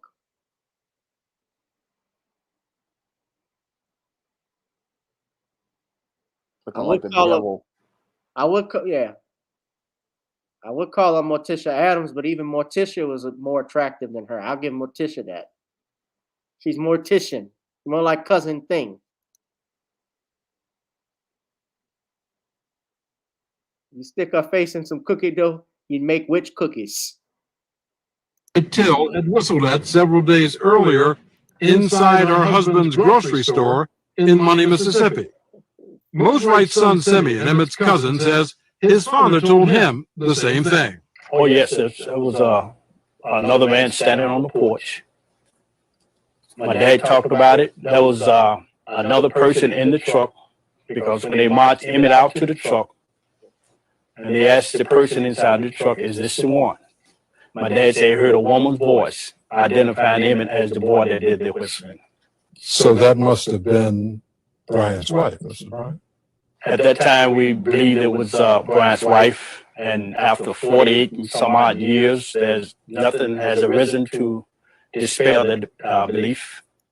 Apparently, the local authorities back then believed it too, and according to FBI communiques, issued an arrest warrant for Carolyn Bryant on suspicion of kidnapping, but she was never arrested or charged. Today, we've learned that Carolyn Bryant is a focus of the Justice Department's new investigation, suspected of having assisted her husband Roy and J.W. Milam in the abduction of Emmett Till. She was divorced in 1979 and has since remarried and moved several times. She had all but disappeared from public view until we found her, now age 70 and known as Carolyn Dunham, living in Greenville, Mississippi. While our cameraman was able to take these pictures of her, look at this.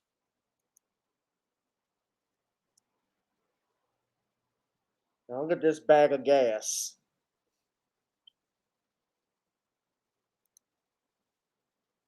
And she got beat with a bag of socks.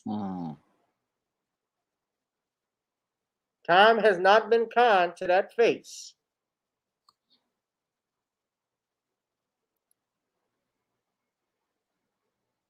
You see, that's what happens when you do something so heinous, so dastardly. You age, but you don't age gracefully. Oh, I'm taking my shots tonight, ladies and gentlemen. She deserves it. is Carolyn Dunham, living in Greenville, Mississippi. While our cameraman was able to take these pictures of her, when I went to her house, she wouldn't answer the door. Moments later, her son, Frank Bryant, arrived, and we tried to talk to him. Can we talk to Mrs. Dunham? Can't talk to me. Can I thought you get her to come out? No. I have some questions I'd like to ask her about Emmett Till. Okay. Sorry? Too bad. Will she come out and talk to us? Why did I just tell you? Tell me again. No. She won't. No. Goodbye. I'm back? I said goodbye. Goodbye. You leaving? No, you are. We called the house later in the day, and neither Frank Bryant nor his mother Carolyn would discuss the Emmett Till case any further.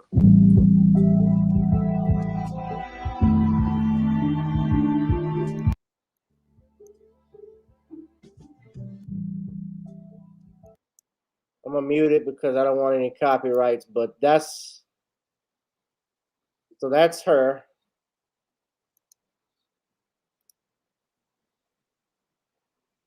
Yeah, that's got to be from early 2000s. So that's her. I guess that's her daughter.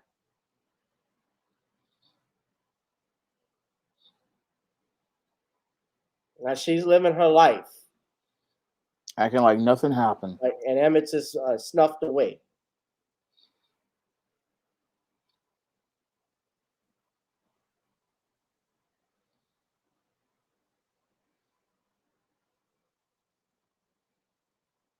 Ugh. All these people saying beautiful.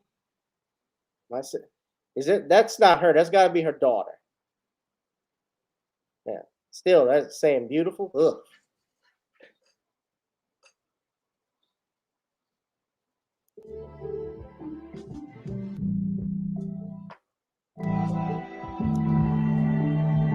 No, she acts like nothing happened.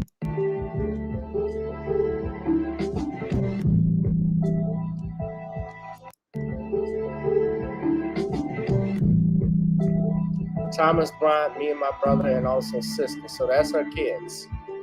Well, we know, unfortunately, Emmett didn't have any children because you fucking killed him, bitch.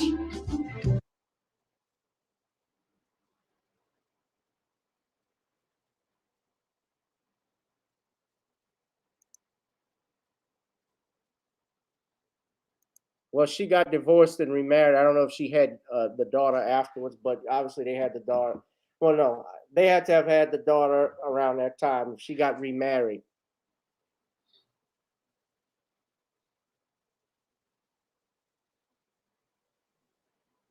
Yeah, that's the picture from 2013. I'm aware of it when everybody found her ass.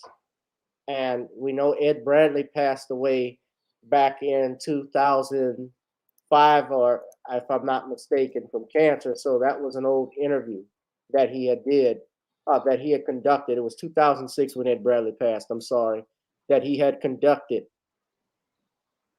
in this instance.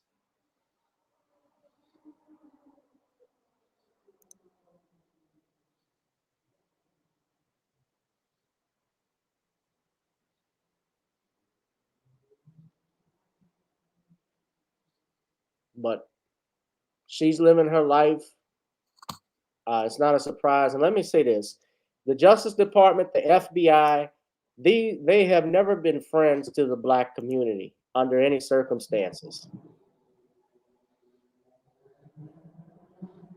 They have never been friends to the Black community. Don't forget, when you watch movies like Mississippi Burning, that's all propaganda, because when those 3 civil rights workers went missing, remember, J. Edgar Hoover even thought that they had pulled a prank. Hoover himself, who was a racist, he did not want to even go down and investigate that. He was pressured to do so by LBJ, Lyndon Baines Johnson. And Johnson might be the only president I could say that actually gave tangibles to the Black community when he passed, when he fought for that Voting Rights and Civil Rights Act. It's been watered down now because you've added other groups in and they've added their 2 cents. And as such, it's been diluted. It has no punch.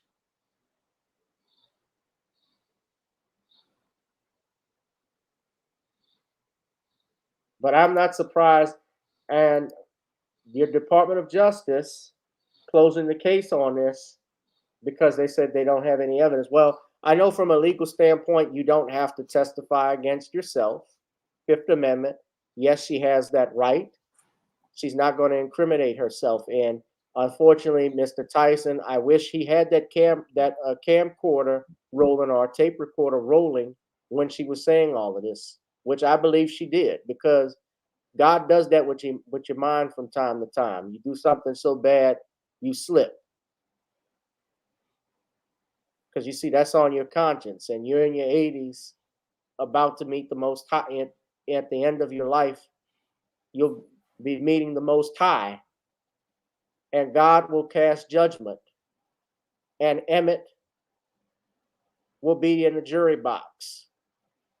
And eventually karma will come back to her. She will reap what she sows later than she sows, even in the end of her life. No, she's older than Bill Cosby. Bill Cosby, Carolyn Bryant, she's 87. Bill Cosby is 84. But Bill Cosby had to sit in jail off the lies of some of these hags. But this woman lies and commits flat out murder and kidnapping and walks. I don't want to hear another story, another journalist. I don't want to hear Bill Maher even talk, Shawn, about OJ. We've been talking about OJ since 1994, 1995. They keep saying OJ did it. But this woman here is living her life scot-free, and you ain't saying nothing. This old bag of gas. Yeah. And she was the one who instigated the whole thing. Yes, she did. And she was there. She was at the scene. Yep. She pointed him out, because how did they know what he looked like? Remember, we all look alike to him. Yep.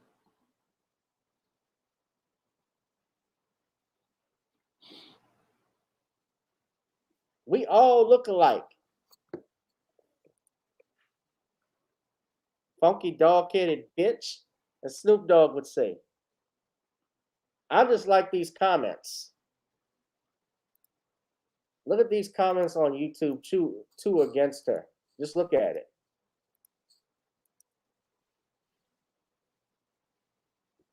Now, Insane Asylum wrote she did get away and lived a full life, but she still has to answer to God. It's disgusting how a woman like that was able to bear children when she was responsible for the death of someone's child. The fact that she is even able to live to see old age infuriates me.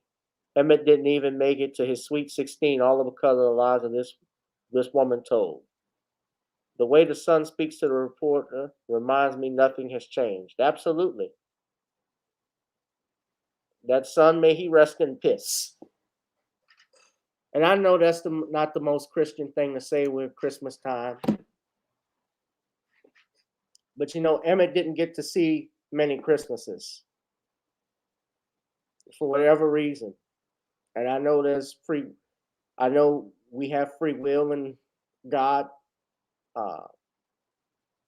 gives man instincts, He gives man free will. You can love each other or you can kill each other. But it upsets me too that he didn't live a full life. It's sad. Had he lived, Emmett would be actually almost 80 years old about now. Who knows what he could have been? We'll never know.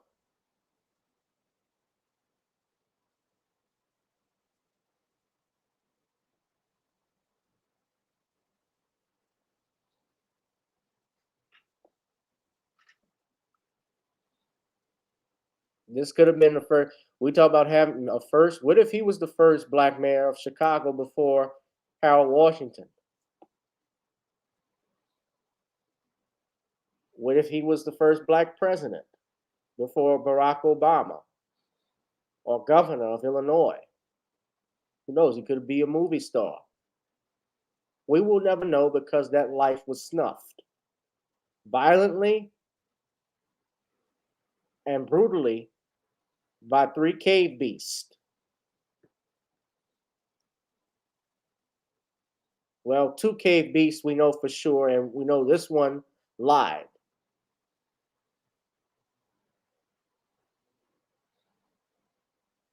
He could have been a businessman. Emmett Till's father was a military man that died in World War II. A lot of people don't know that. And look how he talked. You saw how he talked to Ed Bradley, that son. Yeah, he was a white supremacist, Oh, hardcore. without question, just like his mom. Just like his mom and pa. Louis Till, Emmett's father, I say he died in World War II. I apologize. He didn't die in World War II. What happened was he was, well, technically you could say he was arrested by the military police for murdering an Italian woman and raping 2 others. He and another soldier, Fred A. McMurray. And after a short investigation, he and McMurray were court-martialed, found guilty, and sentenced to death by hanging. The sentence was carried out at the United States Army Disciplinary Training Center on July 2nd, 1945. He had been in prison alongside American poet Ezra Pound, who had been in prison for collaborating with the Nazis and Italian fascists. Now, it's interesting here, the circumstances of his death, talking about Emmett's father, Louis, because remember, Emmett's full name is Emmett Louis Till. He has his daddy's first name. And it says here, I want y'all to look at this. Now, this is interesting, and I know Brother Ron has talked, I'm sure, talked about this a lot. And he says that, it says here, the circumstances of his death were not revealed to his family. Mamie Till, God bless her soul, was only told that her husband's death was due to willful misconduct. Her attempts to learn more were comprehensively blocked by the United States Army bureaucracy. The full details of Louis Till's crimes and execution only emerged 10 years later, after his son, Emmett, was lynched after whistling for his own purposes near, this is how Wikipedia has it, after whistling for his own purposes near Carolyn Bryant, a local white woman, which was misconstrued as flirting. Now, you see here where it says years later, a historian stated that Bryant disclosed to him that she had fabricated the story. Then the Bryant family said that's not the case. Of course, it was to save her own ass. Of course, she's going to dispute it.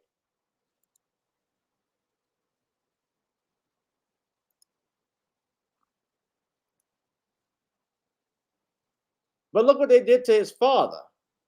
Now, they actually have a book on Emmett Till's father. I'm going to get this book by John Edward Weiderman, a notable African-American novelist, explored the circumstances leading up and including the military conviction of Louis Till.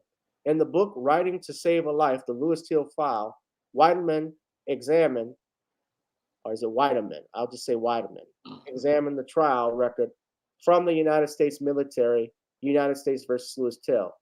In his record of the trial, in his review of the trial record, Weiderman concluded that there may be questions to be raised of conclusions reached about Louis Till's criminal conduct, citing disproportionate punishment of African American soldiers for rape or murder compared to white soldiers, as well as the laws at that time that failed to distinguish consenting relationships between African American men and white women from rape.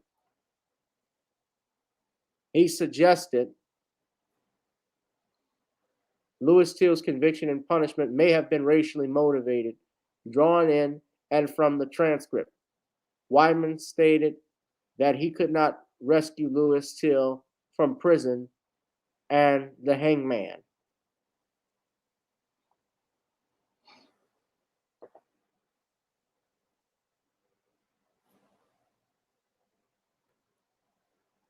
So Mamie Till, Emmett's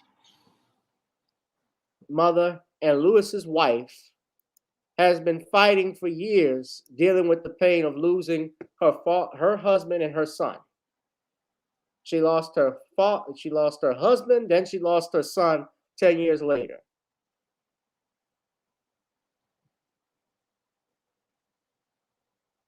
I know it's too late to save Emmett and even his father Lewis, but I would hope, and I don't know, I don't have any experience, but somebody in the United States military on this case, and even though it's not going to do anything, I know it's not going to bring them back, but they need to reverse the decision on that.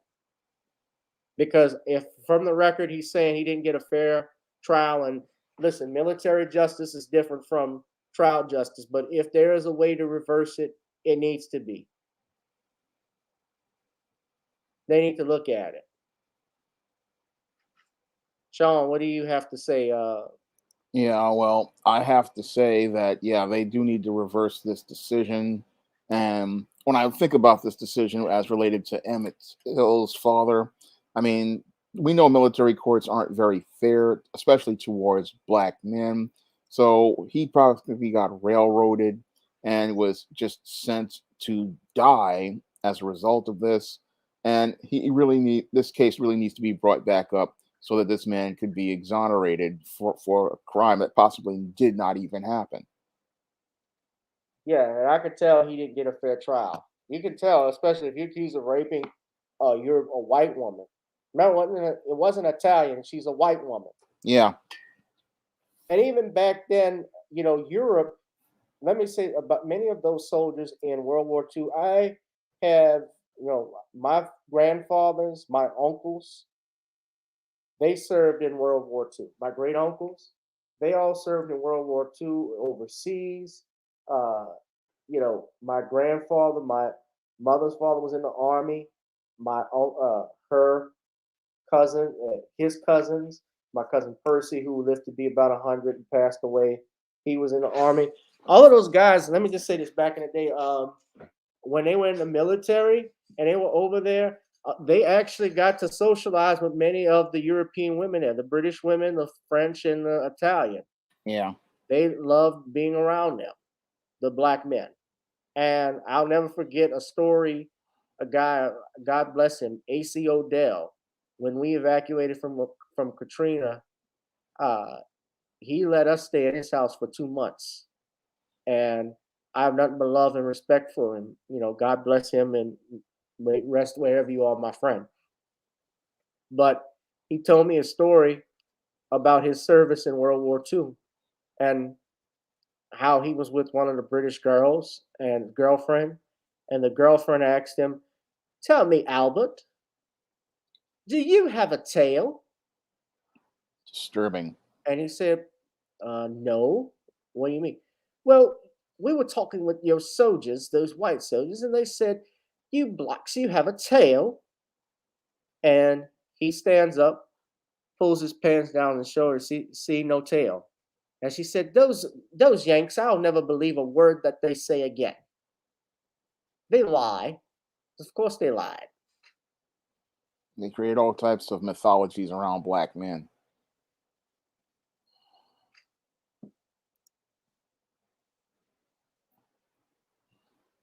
Yes, they did.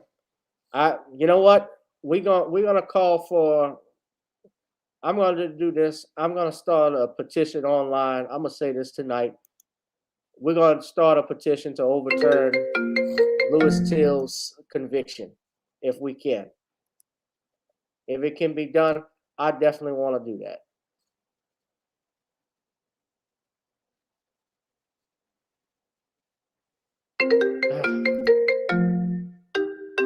Hold on a second, guys. Excuse me.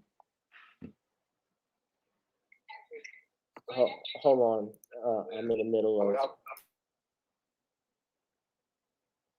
my father, ladies and gentlemen. Y'all send your prayers out to Dad. He's been sick, so I've just been dealing with that stuff too, dealing with him. So y'all just say a prayer for my family and I. But he's doing fine. He's recovering. So that's kind of why I'm a little worn out. I try not to tell anybody about it. But he was just calling, trying to check on me. I wonder if he's watching the show. But yeah, as I was saying, yeah, I want to start a petition on change.org or some type of online petition. Let's get this conviction removed from Lewis Till. All right. Yeah. Yeah.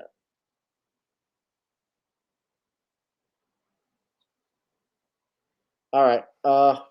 I don't have any more. I think we've talked enough, and I know you got to run, Sean. Did I keep Yeah. you over? No, you didn't keep me over. I'm good for today. Okay.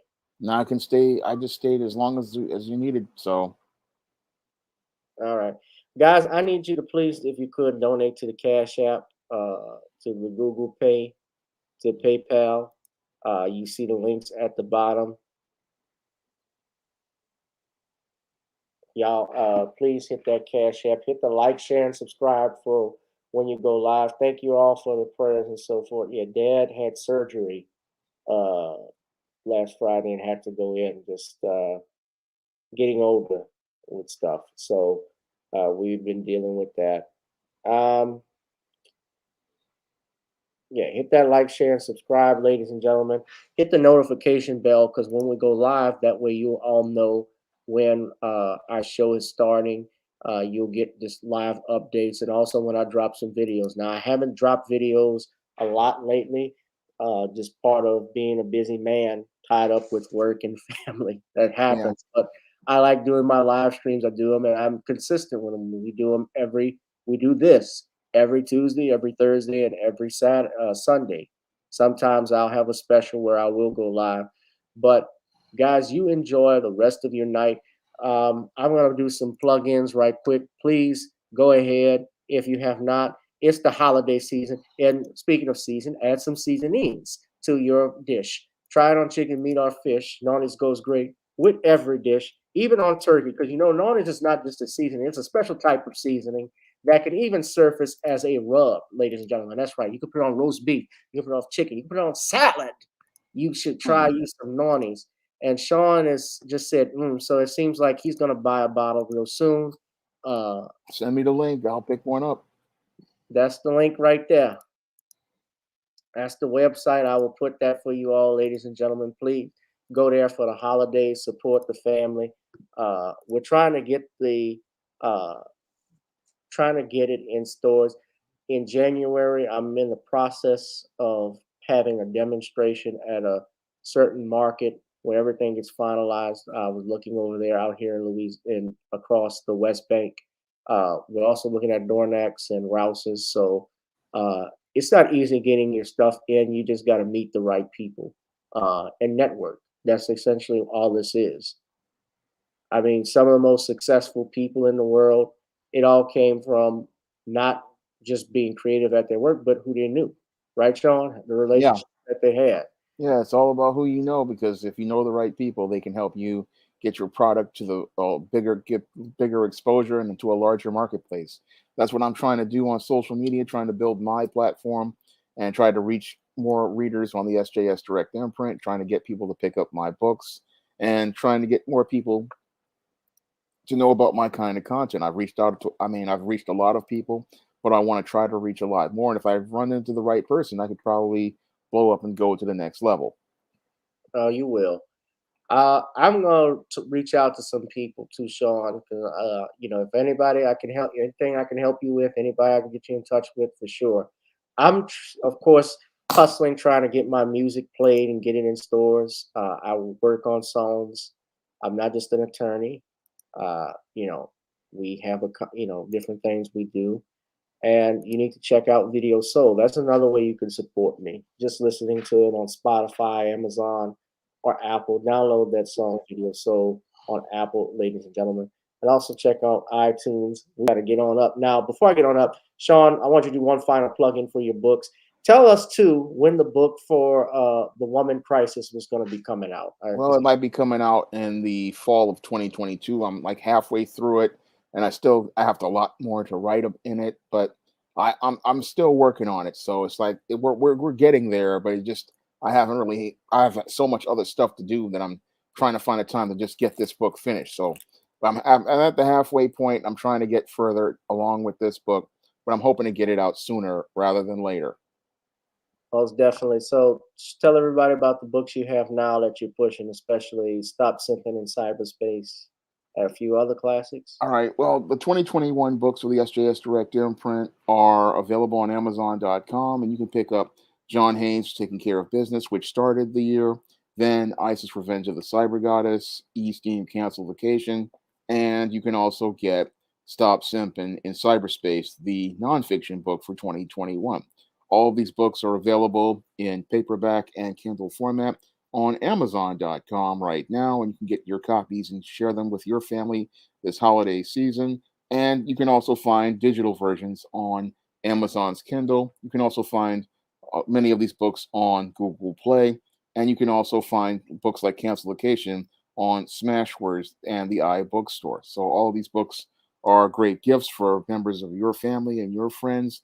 And books like Stop Simping can help transform the life of a young man or a teenager and help them understand how to avoid online predators.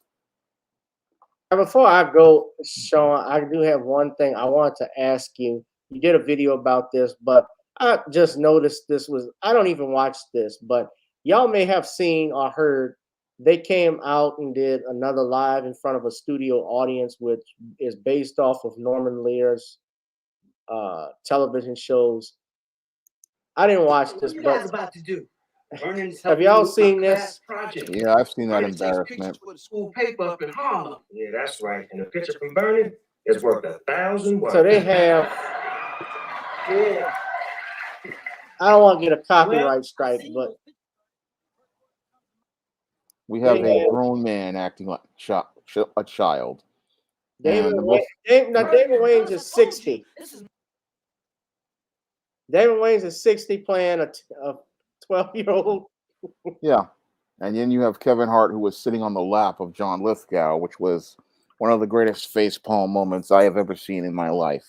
Well, not even that. My whole thing too is just what's the purpose of this show? I get Jimmy Kimmel is producing it, and I get it's a way to make more money, obviously, because people love those classics and shows, and they say, well, let's do an episode where we'll have Woody Harrelson playing Archie Bunker, or Jamie Foxx playing George Jefferson. Now we got Kevin Hart playing Gary Coleman's role from Different Strokes. Let me just say this. As someone who is a fan of those shows, there's only one Archie Bunker, and that's Carol O'Connor. There's only one George Jefferson, and that's Sherman Hemsley. And I'll be damned if the next show they're going to do is Sanford and Son, because ain't nobody can take Red Fox's place of playing Fred G. Sanford. No, that's a role that he is iconic for and is Right. defined by him. But the white leftists love these shows because they love the racist undertones in them, and they love the way that it makes them feel about black people. So they love these kind of shows, and they just can't let them go. That's why they go out here and are willing to put these kind of shows on, because they want to stay in the past where black people are at the bottom of the world, and they can get to see their narratives regarding black people presented that make them feel comfortable. So that's why they keep I'm sorry. Yeah, I couldn't hear you. Sean. I said that's coming next though, Sanford and Son. Yeah, but I wouldn't want to see that because there's only one Fred Sanford, and that's Red Fox, and nobody can ever duplicate what he did. It's like nobody could duplicate what Carol O'Connor did as Archie Bunker. Those shows were a product of their time, and we just need to leave them in their time. You know, very interesting. They wanted Mickey Rooney to play Archie Bunker, Norman Lear. And I don't know how it would have been having Santa Claus play a bigoted racist. Like that wouldn't have gone over well. And Mickey Rooney, no. And yeah, he played. So I know he wanted Carl Reiner for sure to play Meathead. Even Richard Dreyfuss wanted to play Meathead. He wouldn't give it to him no matter what. He auditioned hard for the role, but that happens in Hollywood. Yeah, who would play Aunt Esther? Well, maybe they'd have Tashina Arnold. But I remember years ago, Sean, and we're about to head on out. But years ago, Chris Rock turned down playing Lamont Sanford in a movie that they wanted to do of Sanford and Son, because he thought it would be disrespectful to Red Fox, because at that time, Red Fox died. if you Yeah. remember, in the early 90s. And Yeah, I they wanted remember. to reboot Sanford and Son as a movie, and he said absolutely not. You know, they did. I just don't see the point in them revising these shows. Yeah, leave them in their time, like Good Times. You know, when they had Andre Bauer playing James Evans, it was just awkward. None of these guys can copy what came from that era. Right. And truth be told about Good Times, just saying this point, the Evans family would have left the ghetto a lot sooner had it not been for that mama. Yeah, because she was just afraid. She was a scared black woman. Where's JJ getting all this cash? She was a scared black woman, and every time her husband, and he even was upset with her from time to time, she was hindering him. Yeah, because she was scared of failing, scared of losing, because they have fear. And that's one of the reasons why many black women in real life have a hard time moving forward, because they're just scared of going out and taking that risk. They often, the great irony is they often talk about having faith in God, but the whole thing is God gave you a man, and if you don't stand with that man, how can you move forward? And that's the whole problem. A lot of black women get scared and they don't want to move forward because they want that security. Brought us back to the late Yeah. 70s and early 80s for the third edition of Live in Front of Studio Audience. This time recreating Yeah, Kevin Hart jumping in John Lithgow's lap. Ugh. And we have come here. Sit down. Come here.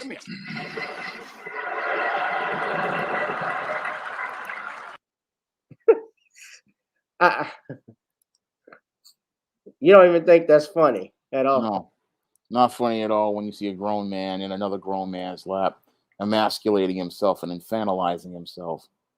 Let me ask you something. Would that be, how would you feel if someone countered it saying, well, wait a minute, the Three Stooges did it? Yeah, well, the Three Stooges did it back in the 1930s when they played orphan kids. I've seen how they do black men, and this is, Right. again, it makes black men look bad, and it's embarrassing to look at. And look, they had them. Yeah, exactly. Good Times never saw any good times. We were, and some still are sleeping. Well, you know what's interesting though? Kevin just did an excellent a limited series called True Story, which I think was partly inspired by his career with Wesley Snipes playing his brother. And I thought it was great, but then he turned around doing this. He did the movie at Netflix at the end where his daughter wants to wear pants at a Catholic school. She was supposed to wear a skirt. She went ahead and wore pants. They changed the policy, and Kevin Hart wore a skirt to school to be with her. He put on a dress on Saturday Night Live. I mean, that's why I don't follow celebrities. I respect Kevin as a comedian, but I don't know. I wouldn't have done that, homie. No. I don't care how much they paid me. Unless putting on a skirt was a unlimited amount of money, like a magical skirt you had to wear with gold coins just keep popping out every time you walk. I don't know if they had anything like that, but I doubt I would even put that on, even if that was the case. Ugh. Woof. Anyway, guys, buy Stop Simping in Cyberspace by Shawn James on Amazon.com. And ladies and gentlemen, that has been it for me on tonight's show. So now it's time to get on up, and you can buy that on Amazon, Spotify, and you can listen to it on Apple right now. I am out. Shawn, I sent you that link in the private chat. I want to thank you again for being here, my brother. All right. Thank you for having me on the show. All right. Good night, guys. We will see you all on Sunday. I'm out. All right. I'll holla. Peace. All right.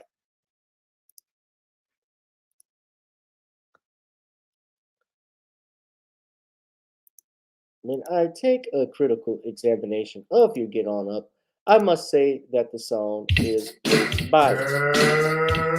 Come on. Gotta dance to the beat, because on the dance floor is where we'll meet.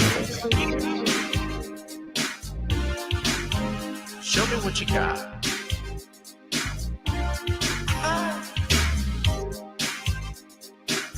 Gotta feel the groove. Feel the groove, get on the floor. Get on up. Right now the party's wasted. There's nothing much to do. But once the groove gets started, tell me, what do you have to lose? Just look into my eyes, girl, as we glide across the room. And what to my surprise now, the beat takes hold of you. Now if you're feeling like I'm feeling, so come on baby, let's start dealing. Time to get this party started. Ain't no time for the broken hearted. When the rhythm takes hold of you, there's only one thing left to do. Cause the beat is really moving. Time to get your body moving. Gotta get on up and move your body. Cause when the beat is really grooving, it's time to feel your body moving. Gotta get on up and shake something. Feel the groove, get on the floor. Get on up. Tell the DJ play the whispers. Rock steady in the mood. Put on earth, wind, and fire. Tonight we're gonna groove. Show me how you do the four corners. Electric slide or two. Hit the bus stop, I'll do the bunny hop, baby. It's really up to you. Now if you're feeling like I'm feeling, so come on baby, let's start dealing. Time to get this party started. Ain't no time for the broken hearted. When the rhythm takes hold of you, there's only one thing left to do. Cause the beat is really grooving. Time to feel your body moving. Gotta get on up and move your body. Cause when the beat is really grooving, it's time to feel your body moving. Gotta get on up and shake something. Feel the groove, get on the floor. Get on up. Now 2020 hasn't been the best year of all times. We've been dealing with death, the pandemic, racism, bad policing, and all the bad rhymes. But like Uncle Snoop once said, if you're breathing, you're achieving. So if you're ready, I need you all to get on up. Are you ready? 1 and 2 and 3 and 4. Get your butt on the dance floor. 5 and 6 and 7, 8. This jam we appreciate. We're gonna slide and step on the beat. On the dance floor is where we'll be. Feel the groove, get on the floor. Get on up and move your body. Cause when the beat is really grooving, it's time to feel your body moving. Gotta get on up and shake something.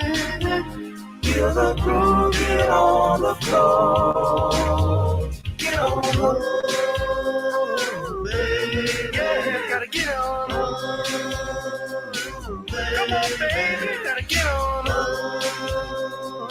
Baby, feel the groove, get on the floor. Get on up. Good night, guys.